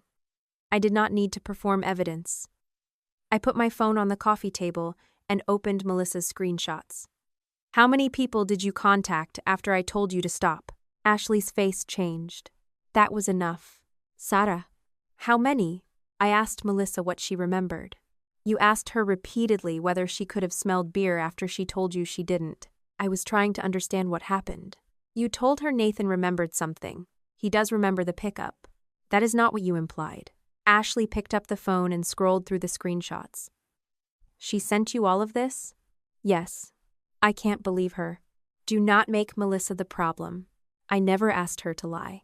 I felt something inside me settle. That sentence does not work anymore. I didn't. You were told to stop trying to change what people remembered. I wasn't changing anything. You kept asking different versions of the same question after she gave you an answer. Because people second-guess things when they think about them. That is exactly what you did to Nathan. Ashley looked at him. You told her I contacted Melissa? Nathan's voice stayed calm. I didn't know you contacted Melissa. She turned back to me. I said, you used his name to make her question herself. I said he remembered the pickup. You said he remembered something too. It wasn't technically false. For several seconds, nobody spoke. That phrase told me more than an outright confession would have. It wasn't technically false, I repeated. Ashley immediately heard how it sounded. That's not what I mean. It's exactly what you mean. You keep building statements that are defensible one sentence at a time and misleading when someone hears the whole thing. Her eyes filled. You have no idea how much pressure I'm under. I do know you're under pressure. No, you don't. I know enough to understand being scared. I also know I gave you one clear condition. You threatened me. I gave you a consequence. For asking questions. For trying to recruit people into a version of an event they did not witness. Ashley stood. So what now? You send these to Derek? You call my lawyer? You try to blow up my case? No. She stopped. I'm not doing any of that tonight. Then why am I here? Because you're no longer in my bridal party. The silence after that was different from the silence at the restaurant or during our phone calls. Ashley did not look angry at first. She looked genuinely stunned. You're kicking me out of your wedding? No, I'm removing you from the bridal party. 2 days before the wedding. Yes. Sarah, people are going to notice. Probably. What am I supposed to tell them? The truth if you want. Or tell them we had a serious disagreement. I'm not issuing a press release. She stared at me. You're humiliating me. This conversation is happening in my living room with 3 people. You know what I mean. I know you're worried about how it will look. Because I'm your sister. And I wanted my sister standing beside me. I also wanted to trust that when I told you not to do something again, you would stop. I was trying to protect my kids. You keep saying that as if it makes every method acceptable. Her face crumpled. So this is it? One mistake and I lose my place? It wasn't one mistake. That is what Melissa's messages changed. Ashley looked toward Nathan. You hate me now, don't you? He shook his head. No. Then say something. I'm not the one removing you. That's convenient. Nathan stayed calm. You asked me to change my wording. I said no. Sarah asked you not to do it again. Then you used my name to pressure someone else. I don't know what you want me to defend. Ashley looked at me again. What about Lily and Noah? They're still invited. You expect me to bring my children to a wedding where everyone can see you demoted me? I expect you to decide what is best for them without making them responsible for our conflict. She laughed bitterly. You always make yourself sound so reasonable. No, Ashley. I am trying very hard to be reasonable, because if I let myself respond based only on how angry I am, you would not be coming at all. That silenced her. I stood. You can attend as a guest. You'll sit with the family. You don't have to explain anything to the kids beyond saying the wedding plans changed. But you will not stand beside me. Ashley grabbed her purse. Mom is going to lose her mind. That is not a reason to change my decision. She looked at me with something close to disbelief. You really don't care anymore. I care enough that this still hurts. Could have fooled me. She left. Mom called 12 minutes later. I knew because I checked the time. What did you do? She demanded. I removed Ashley from the bridal party. Put her back. No.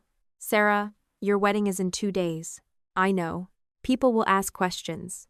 They can. She has been through hell for months. I know. And now, when she has already lost the move, you're taking this away too? I sat down. I'm not taking something from her to compensate for the relocation case. She is your sister. Yes. She deserves to stand with you. Being my sister got her invited. Trust was what kept her in the bridal party. Mom went quiet. Then she said, what did she supposedly do this time? I noticed the word supposedly. She contacted another person who was at the pickup and tried to get her to reconsider whether she could have smelled alcohol. Who? Melissa. Mom inhaled sharply. That woman had no business sending you private messages. Ashley had no business involving her. She was there. That doesn't mean she saw what Ashley needed. Maybe she did and doesn't want to get involved. Mom. What? Stop. Her voice hardened. Do not speak to me like I'm one of your employees. Then stop trying to negotiate a decision I already made. Your sister has lost enough. There it is again. What? The idea that because Ashley lost something, she gets something from me. I am not talking about your things. You're talking about my wedding. I am talking about one place beside you. One place I get to choose. Mom lowered her voice. You have everything right now. I almost missed the significance because she said it so quietly. What? You have Nathan. You have your career. You have the wedding. You have a house. Your sister's future is falling apart in front of her. And maybe you could let one day contain something good for her too. The day can contain something good for her without taking something from me. You don't understand what it does to someone to watch her sister get everything she wanted while her own life collapses.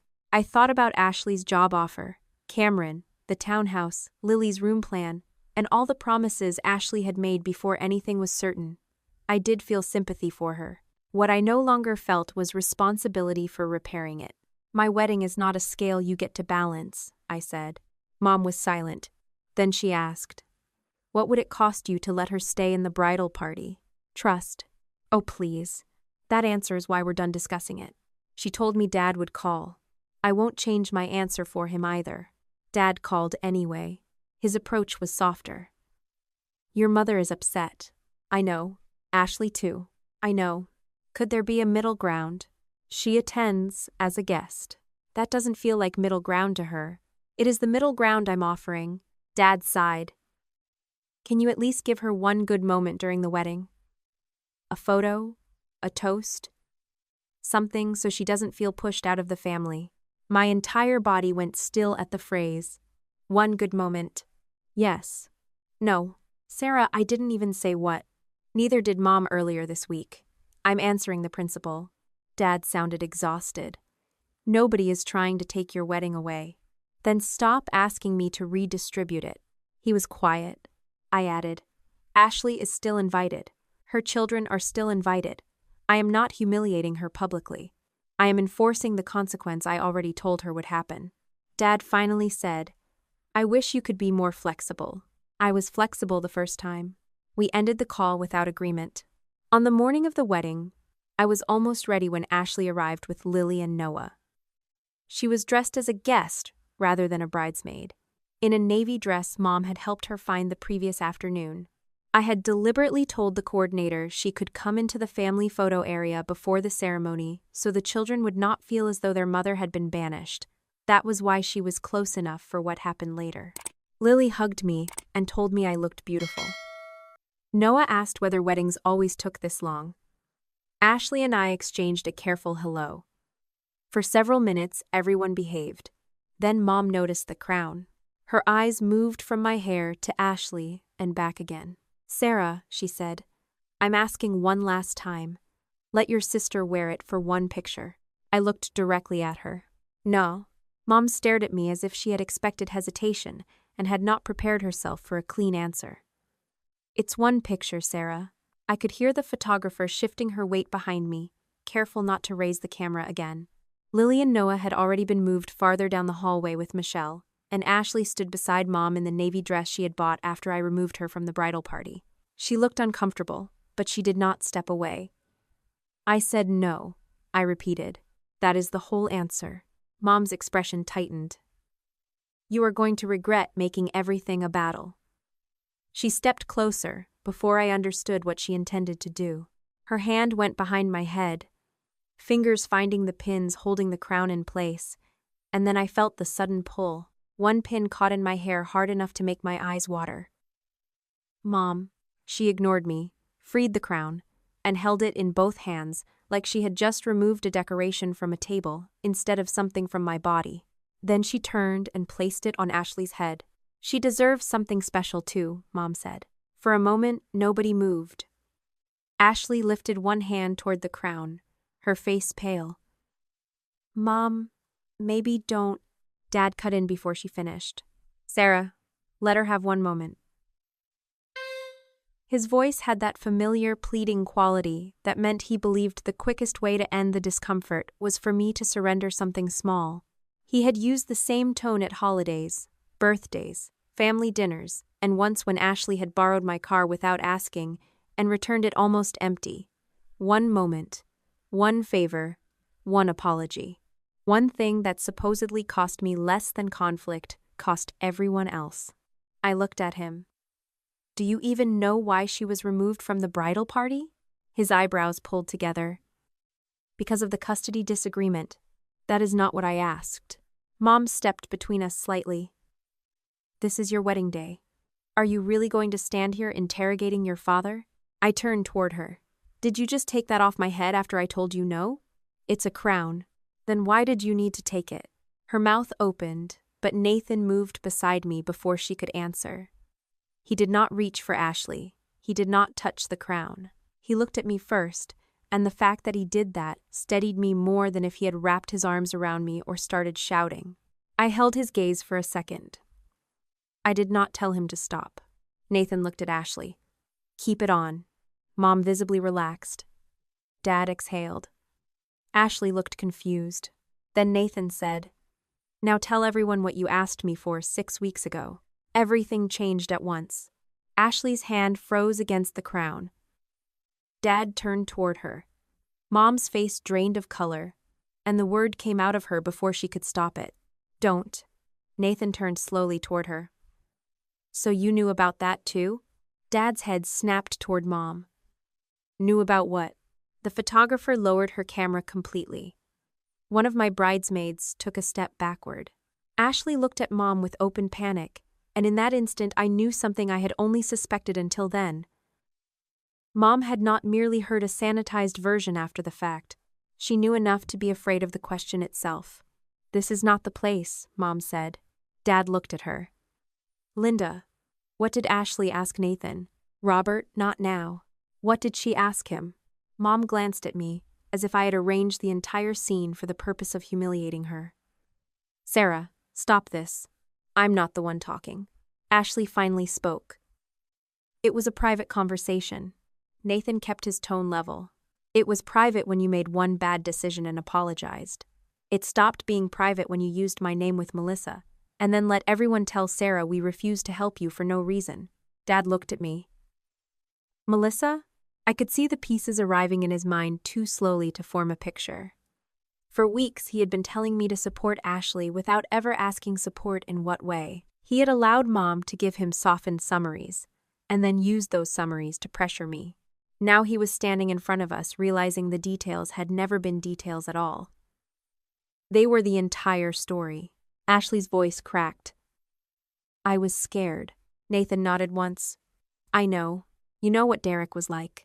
I know what Sarah told me about the marriage. You were there that night he picked up the kids. Yes. So I asked what you remembered. That was not the problem. Mom cut in. Nathan, enough. He looked at her. Did Ashley tell you I said I didn't smell alcohol? Mom's eyes flicked toward Dad. That was answer enough for me. Dad said, Alcohol? Nobody replied immediately. He turned toward Ashley. You asked Nathan to say Derek was drinking? No. Ashley spoke quickly. That is not what I asked. Nathan answered before the wording could slide again. She asked me to tell her attorney I might have smelled alcohol on him when I didn't. Ashley's face hardened. I asked if you could have missed it. You asked whether I could say I might have smelled it. I never asked you to say he was drunk. I know, that's why I'm being precise. Mom made an exasperated sound. This is exactly what I meant when I said he was too literal. Dad stared at her. That sentence landed harder than anything Nathan had said. What? Dad asked. Mom seemed to realize too late what she had admitted. I mean, he is making a frightened conversation sound calculated. Dad's voice was quieter now. You knew she asked him this? I knew Ashley was trying to understand what he remembered. That is not what he just said. Because he insists on describing everything in the harshest possible way. Nathan's expression barely changed. I've described exactly what she asked. Dad turned to me. Did you know? Yes. For 6 weeks? Yes. And you didn't tell us. I told Ashley to stop. Nathan refused. She apologized. I gave her one chance to treat it as a terrible decision she made under pressure. Ashley laughed bitterly. You make it sound so generous. I looked at her. You contacted Melissa after that. Her eyes flashed. Dad looked from her to me. What did Melissa have to do with this? I answered him, not the room. Ashley asked Melissa the same kind of questions, after Melissa said she didn't notice anything unusual. Then Ashley told her Nathan remembered something too. That is not what I said, Ashley snapped. You said, Nathan remembers something too. He remembered the pickup, and you knew exactly what Melissa would think that meant. Mom stepped toward me. How do you know what Ashley meant? Because Melissa sent me the messages. Mom's head jerked back. She sent you private messages? I stared at her. Ashley contacted her. That woman had no right to involve herself. Ashley involved her. Mom opened her mouth again, and something inside me finally ran out of patience. Stop making the person who shows me the problem responsible for the problem. The hallway went quiet. Dad looked at Mom differently after that. Not dramatically. He did not suddenly become an ally or announce that he had been wrong about everything. But I saw the first real crack in the position he had held for weeks. How much of this did you know? He asked her. Mom crossed her arms. Enough to know Ashley was terrified. That isn't what I asked. I almost looked at him in surprise. For once, he was asking the second question. Mom heard it too. She said, I knew Nathan refused to help. No, Dad said. You told me he refused to help. I'm asking what you knew he was asked to do. Ashley whispered. Dad. He did not look away from Mom. I suddenly became aware again of where we were. The closed ballroom doors. The florist moving quietly at the far end of the hall. The wedding coordinator checking her watch and pretending not to. A few relatives had drifted close enough to hear pieces of the confrontation. This could keep growing until my wedding became the story of Ashley's custody dispute, and I was not going to allow that. Enough, I said. Everyone looked at me. I continued. Nathan told Dad what he needed to know. I told Ashley about Melissa privately 2 days ago. I'm not turning my wedding into a hearing about her custody case. Mom seized on the opening.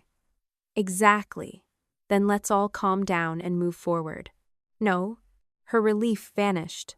I pointed toward the side hallway. You and Ashley need to leave this area. Ashley stared at me. You're throwing me out?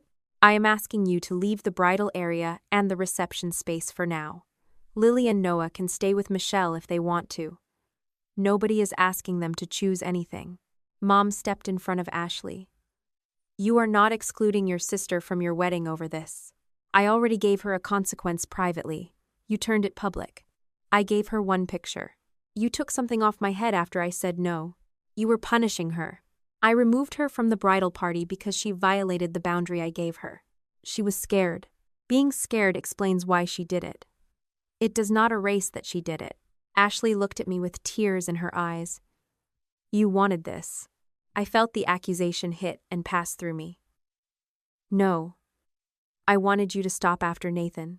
That's the same thing to you, isn't it? Stop or lose everything. No. Stop or face the consequence I told you about.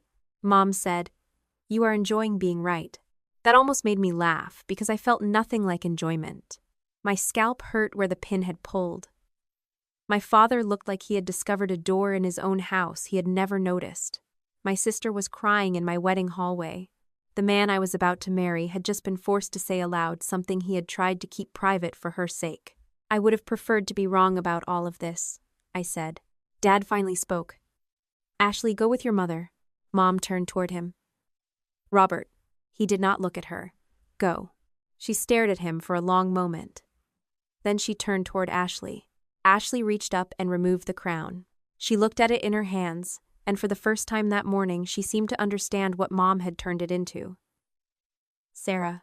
I did not answer. She held it toward me. I shook my head. Put it on the table. Mom looked at me.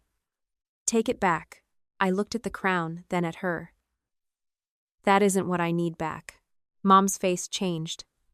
She understood, at least for that second, that this had never been about the object. I did not need the crown returned to undo the fact that she had ignored my no. I did not need Ashley to hand it back and make the last 10 minutes disappear. I needed them to leave. Ashley set the crown beside the photographer's bag. Then she and Mom walked away. Dad stayed. He looked older than he had that morning. Sarah, I'm sorry. I did not let that sentence repair anything automatically. I'm getting married in 20 minutes. He nodded. If you want to stay, stay. I do. Then no more asking me to give Ashley one thing today. His face tightened with shame. Okay. That means no speeches, no fixing, no telling me Mom meant well. Okay. I believed he understood the instruction.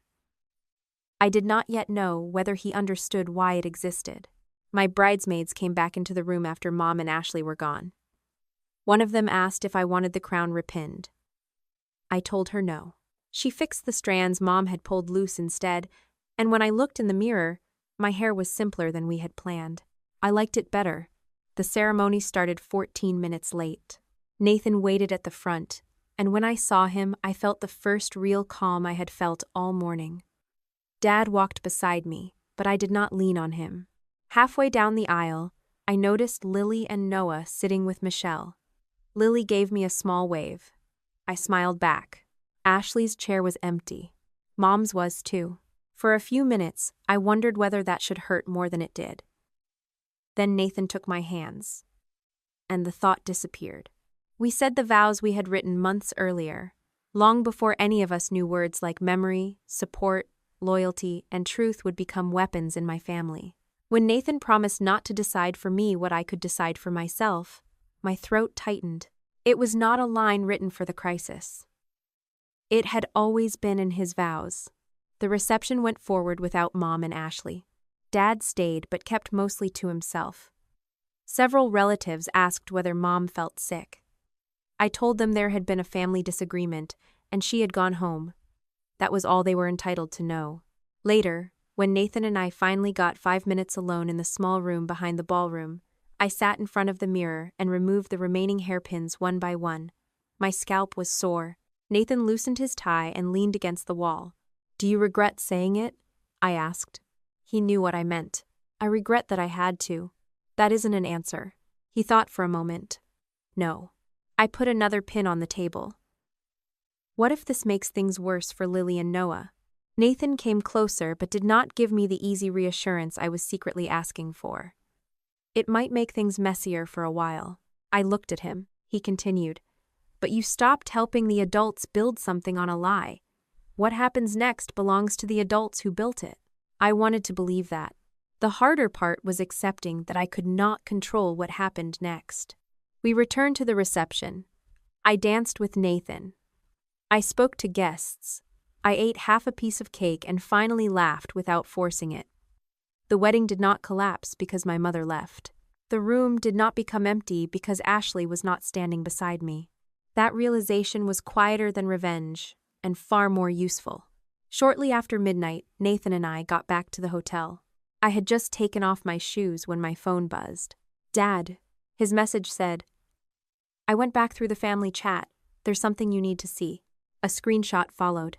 Ashley had written, "He thinks I'm asking him to lie." Under it, Mom had replied, "Then don't use that word again." I stared at Dad's screenshot until the words stopped looking like a text message and started looking like a decision. Ashley had written, "He thinks I'm asking him to lie." Mom had answered, "Then don't use that word again." There was no misunderstanding hidden in that exchange.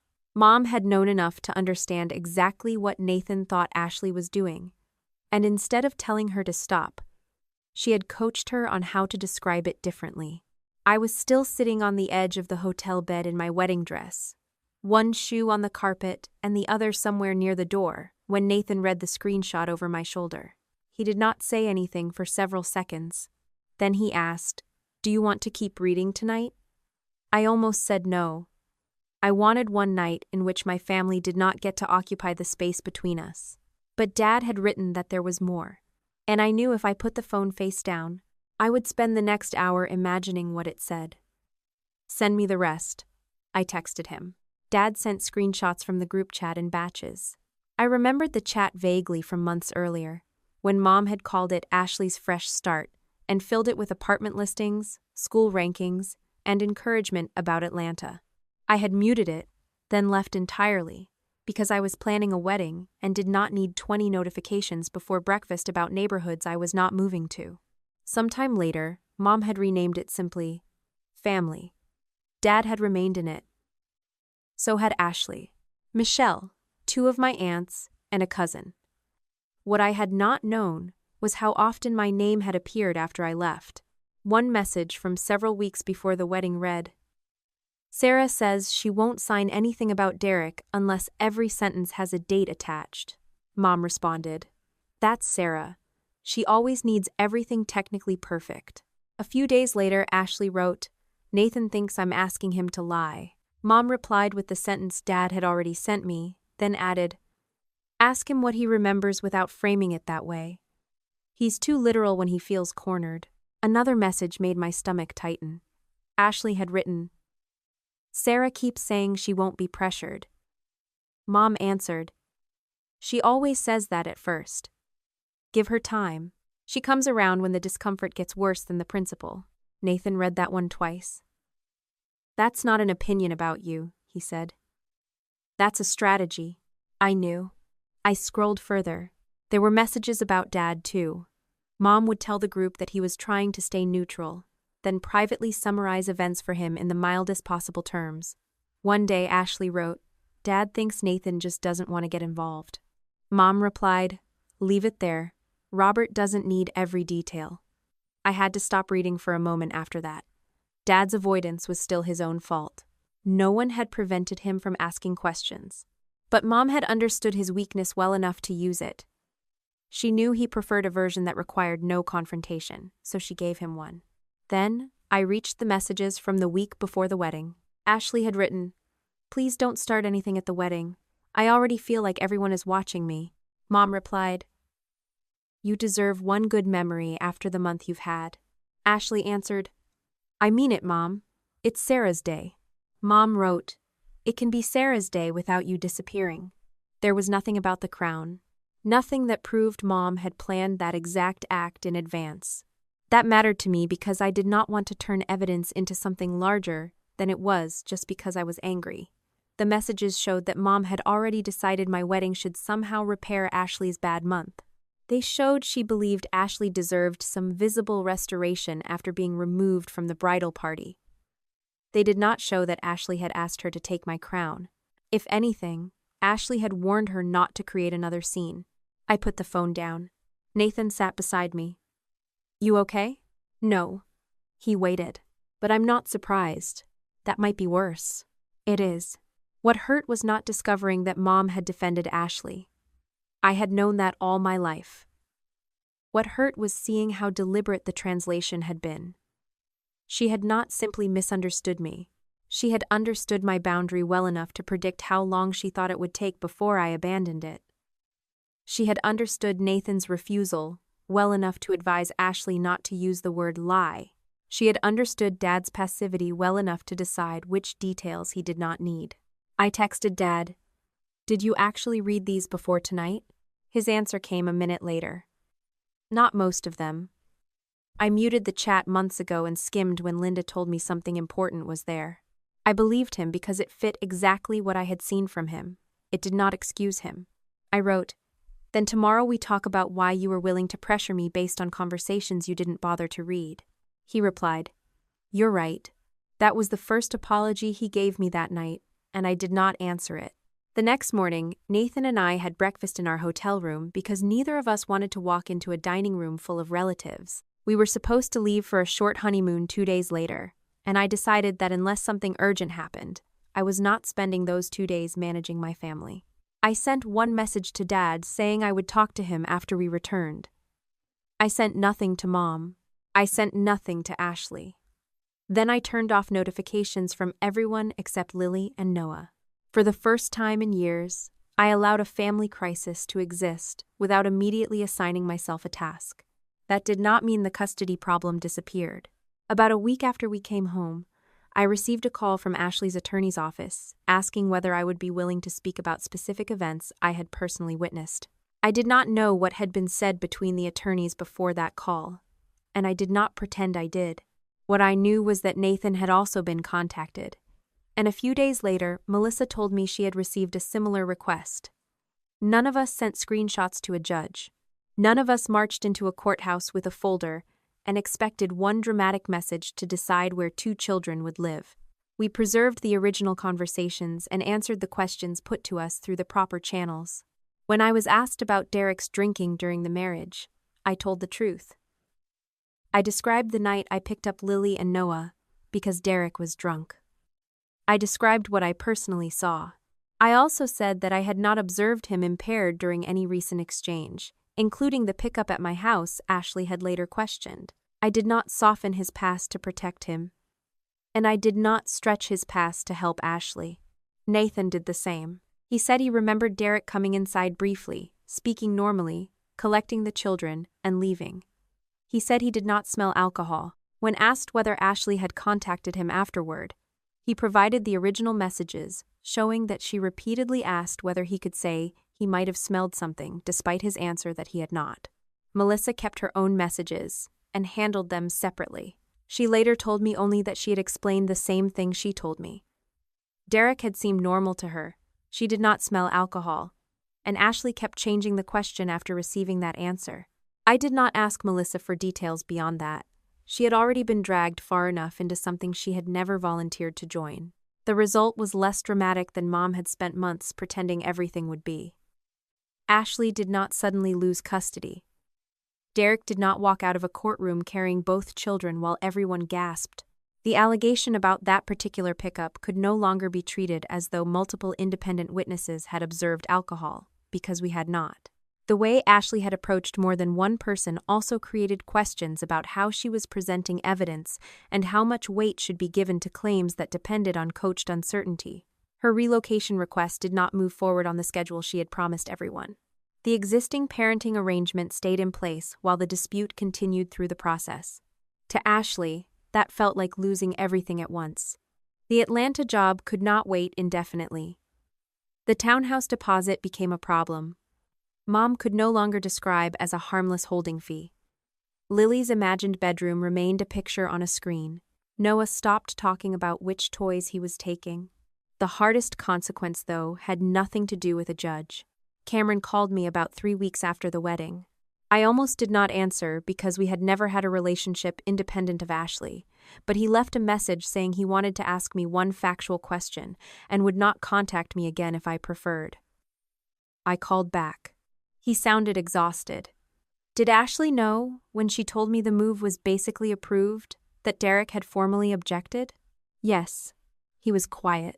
I added, "I'm not telling you what that means legally. I'm only telling you she knew there was an active dispute." She said the objection was mostly procedural. I heard her say that. And the thing with Nathan? I waited. She told me at first that Nathan refused to help because he didn't want to get involved. That is not how Nathan described it. What happened? I gave him the narrow version because I had no interest in turning him into another audience for every detail. Ashley asked Nathan whether he could say he might have smelled alcohol on Derek after Nathan told her he didn't. Nathan refused. Later, she approached Melissa in a similar way. Cameron was silent long enough that I checked whether the call had dropped. Then he said, "She told me Derek was the one rewriting reality." I did not know what to say to that. Eventually I said, "You need to decide what you believe based on what Ashley tells you and what you can verify. I'm not going to make that decision for you." I already did. I did not ask what he meant. He told me anyway. I ended it.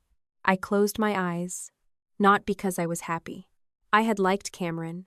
I had wanted Ashley's relationship with him to be real and stable and good for her. But I also understood why he could not build a future with someone who had told him the future was nearly guaranteed when it had never been.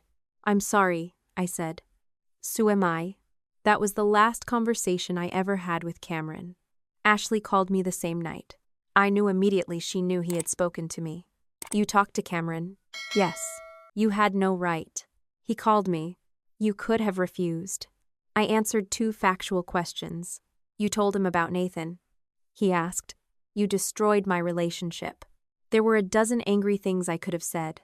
I chose the one that was true. "No," I answered what he asked. "You knew what would happen."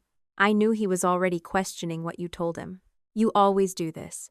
You stand there acting calm while everybody else loses everything." I sat at my kitchen table and let the accusation settle before answering. "Ashley, I gave you a chance 6 weeks before the wedding. Oh, spare me." "No. I need you to hear this. Because you keep making the ending the beginning." Nathan said no. "I confronted you privately. You apologized. I kept it private. Then you contacted Melissa. I never asked her to lie. You keep returning to that sentence because it lets you avoid the rest." "What rest?" "The part where every answer that didn't help you became an answer you tried to reshape." She started crying. I was scared. "I know. You have no idea how scared." "You're right. I thought if we stayed here I would never get out of this life." That sentence mattered because it was the first time Ashley described the move without mentioning the children. I waited. She continued. "The job was better. Cameron was there. I thought if I could just get to Atlanta, everything would finally stop feeling like the divorce." "Then why tell everyone it was already happening?" "Because I needed it to happen." "That is not the same thing." "I know that now." I almost said good. I did not. Ashley sniffed and said, "Mom kept telling me you'd calm down. That Nathan would back off. That Dad would talk to you. She kept saying you always came around eventually." I looked at the group chat screenshot saved on my phone. "That part I know." "No, you don't." Ashley's voice sharpened through the tears. "Every time I told her maybe I should just stop pushing, she said I was giving up because you made me feel ashamed." I did not know that. I asked, "Why are you telling me this?" "Because she's still doing it." "What does that mean?" "She called me after Cameron ended things and said this was your fault." "Of course she had." Ashley continued. "She said if you hadn't humiliated me at the wedding, nobody would have started questioning everything." "What did you say?" There was a long pause. I told her she was the one who kept telling me everyone would eventually back down. I stayed quiet. Ashley's voice dropped. She said she was trying to keep the family together. And I told her she wasn't. Another pause. Then Ashley said, "I told her she kept telling me I never had to stop." I leaned back in my chair. That was how I learned about the argument between Ashley and Mom. I did not witness it. I never pretended I had. Ashley told me herself, and from the way her voice changed when she repeated the sentence, I knew it had cost her something to say it. For years, Mom had built her identity around rescuing Ashley.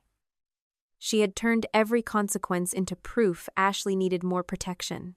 Now, the daughter she had protected was telling her that protection had become permission. I did not comfort Ashley. I also did not say, "I told you so." I asked, "What are you going to do now?" I don't know. That's probably the first honest answer you've given yourself in a while. She almost hung up. I heard the breath she took. Then she said, "That was mean." It was. You could apologize. I could. I waited. She gave a small, exhausted laugh. You're not going to. No. That was one of my flaws too. I could be sharp when I believed clarity justified it. Nathan had pointed that out before.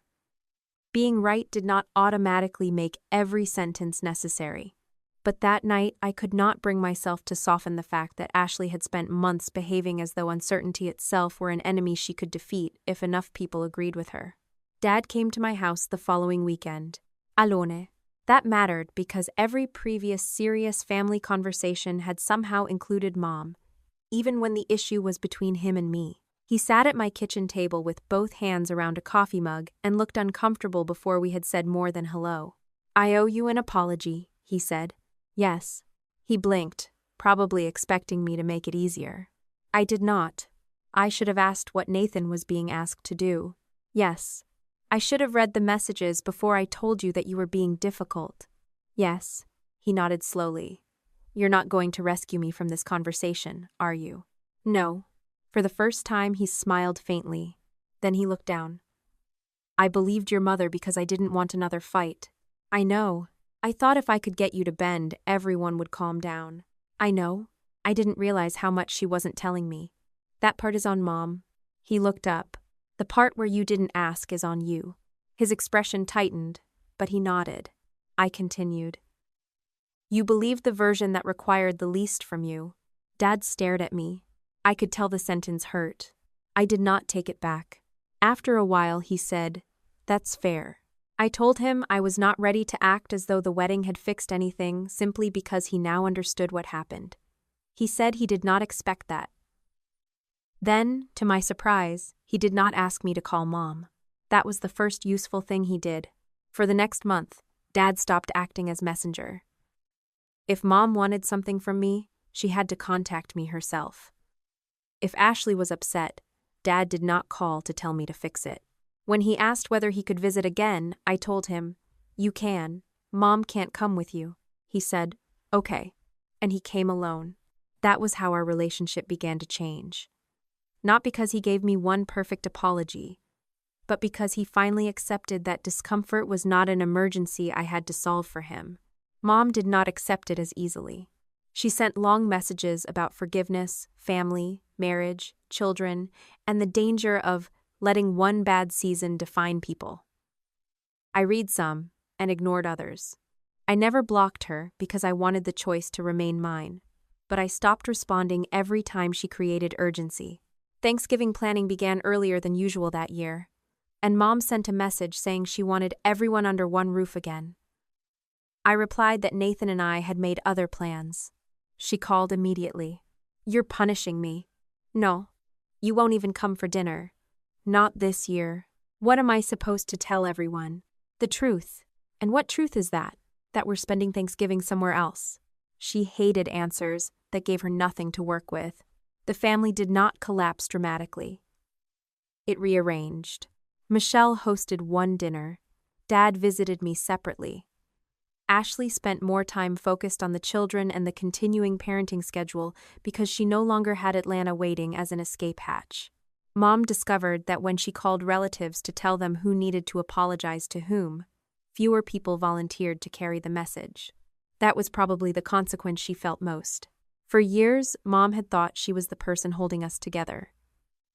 Once I stopped allowing her to organize my relationship with Ashley, and Dad stopped allowing her to speak for him, she had less to hold. She did not lose her family. She lost the middle. About 3 months after the wedding, Ashley asked if we could meet. We chose a quiet coffee shop far from either of our houses. She looked tired but steadier than she had during the weeks around the wedding. We talked about Lily and Noah first. I was seeing them again, though not as casually as before.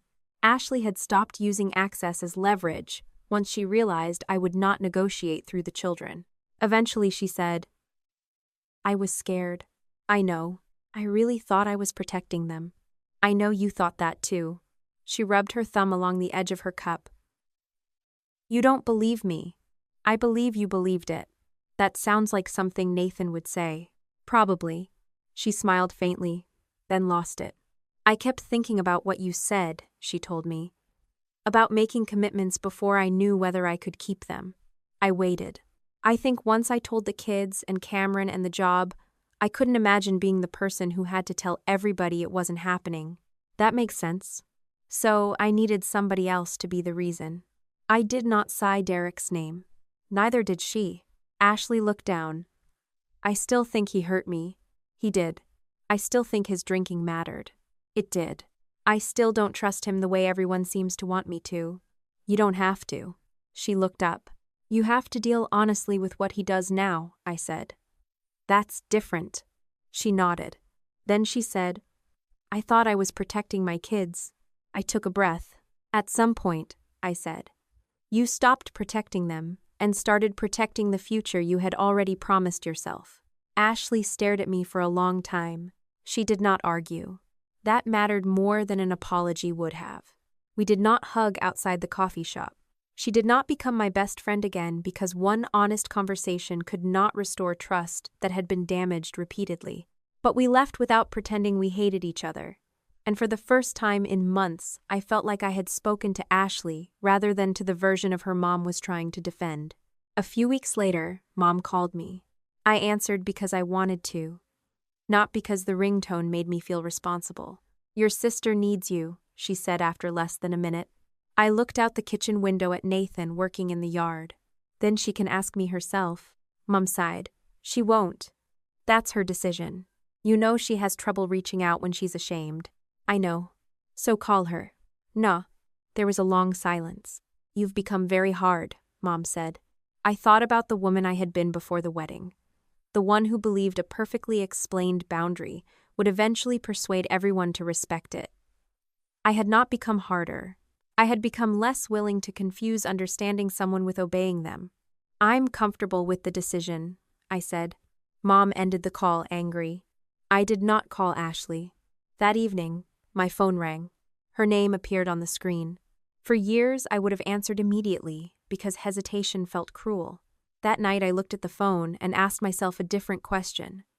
Did I actually have the energy to be in whatever conversation was waiting for me? The answer was no. He let it ring. Ashley did not call again. The next morning, after breakfast, when I was rested and no longer reacting to Mom's urgency or Ashley's timing, I called my sister back. That was the part of the story that mattered more to me than the crown, the screenshots, or even the wedding. For most of my life, someone else created the crisis, and I decided how quickly I could solve it. After the wedding, I finally learned that I was allowed to decide whether it entered my life at all. You can love your family without helping them distort the truth, excuse harmful choices, or pressure others into silence. When someone keeps crossing a boundary after you have explained it clearly, your next step should not be another argument, it should be a consequence you are willing to enforce. You should also remember that fear can explain bad behavior without making that behavior acceptable. Protect children from adult conflicts. Tell only what you actually know, and never use half-truths to create the impression you want. If a parent or sibling asks you to keep the peace by surrendering your values, ask yourself whose peace you are really protecting. Healthy relationships require honesty, accountability, and respect for the word no. If this story reminded you that boundaries only matter when you follow through, subscribe to the channel for more stories about family, consequences, and choosing self-respect over manipulation.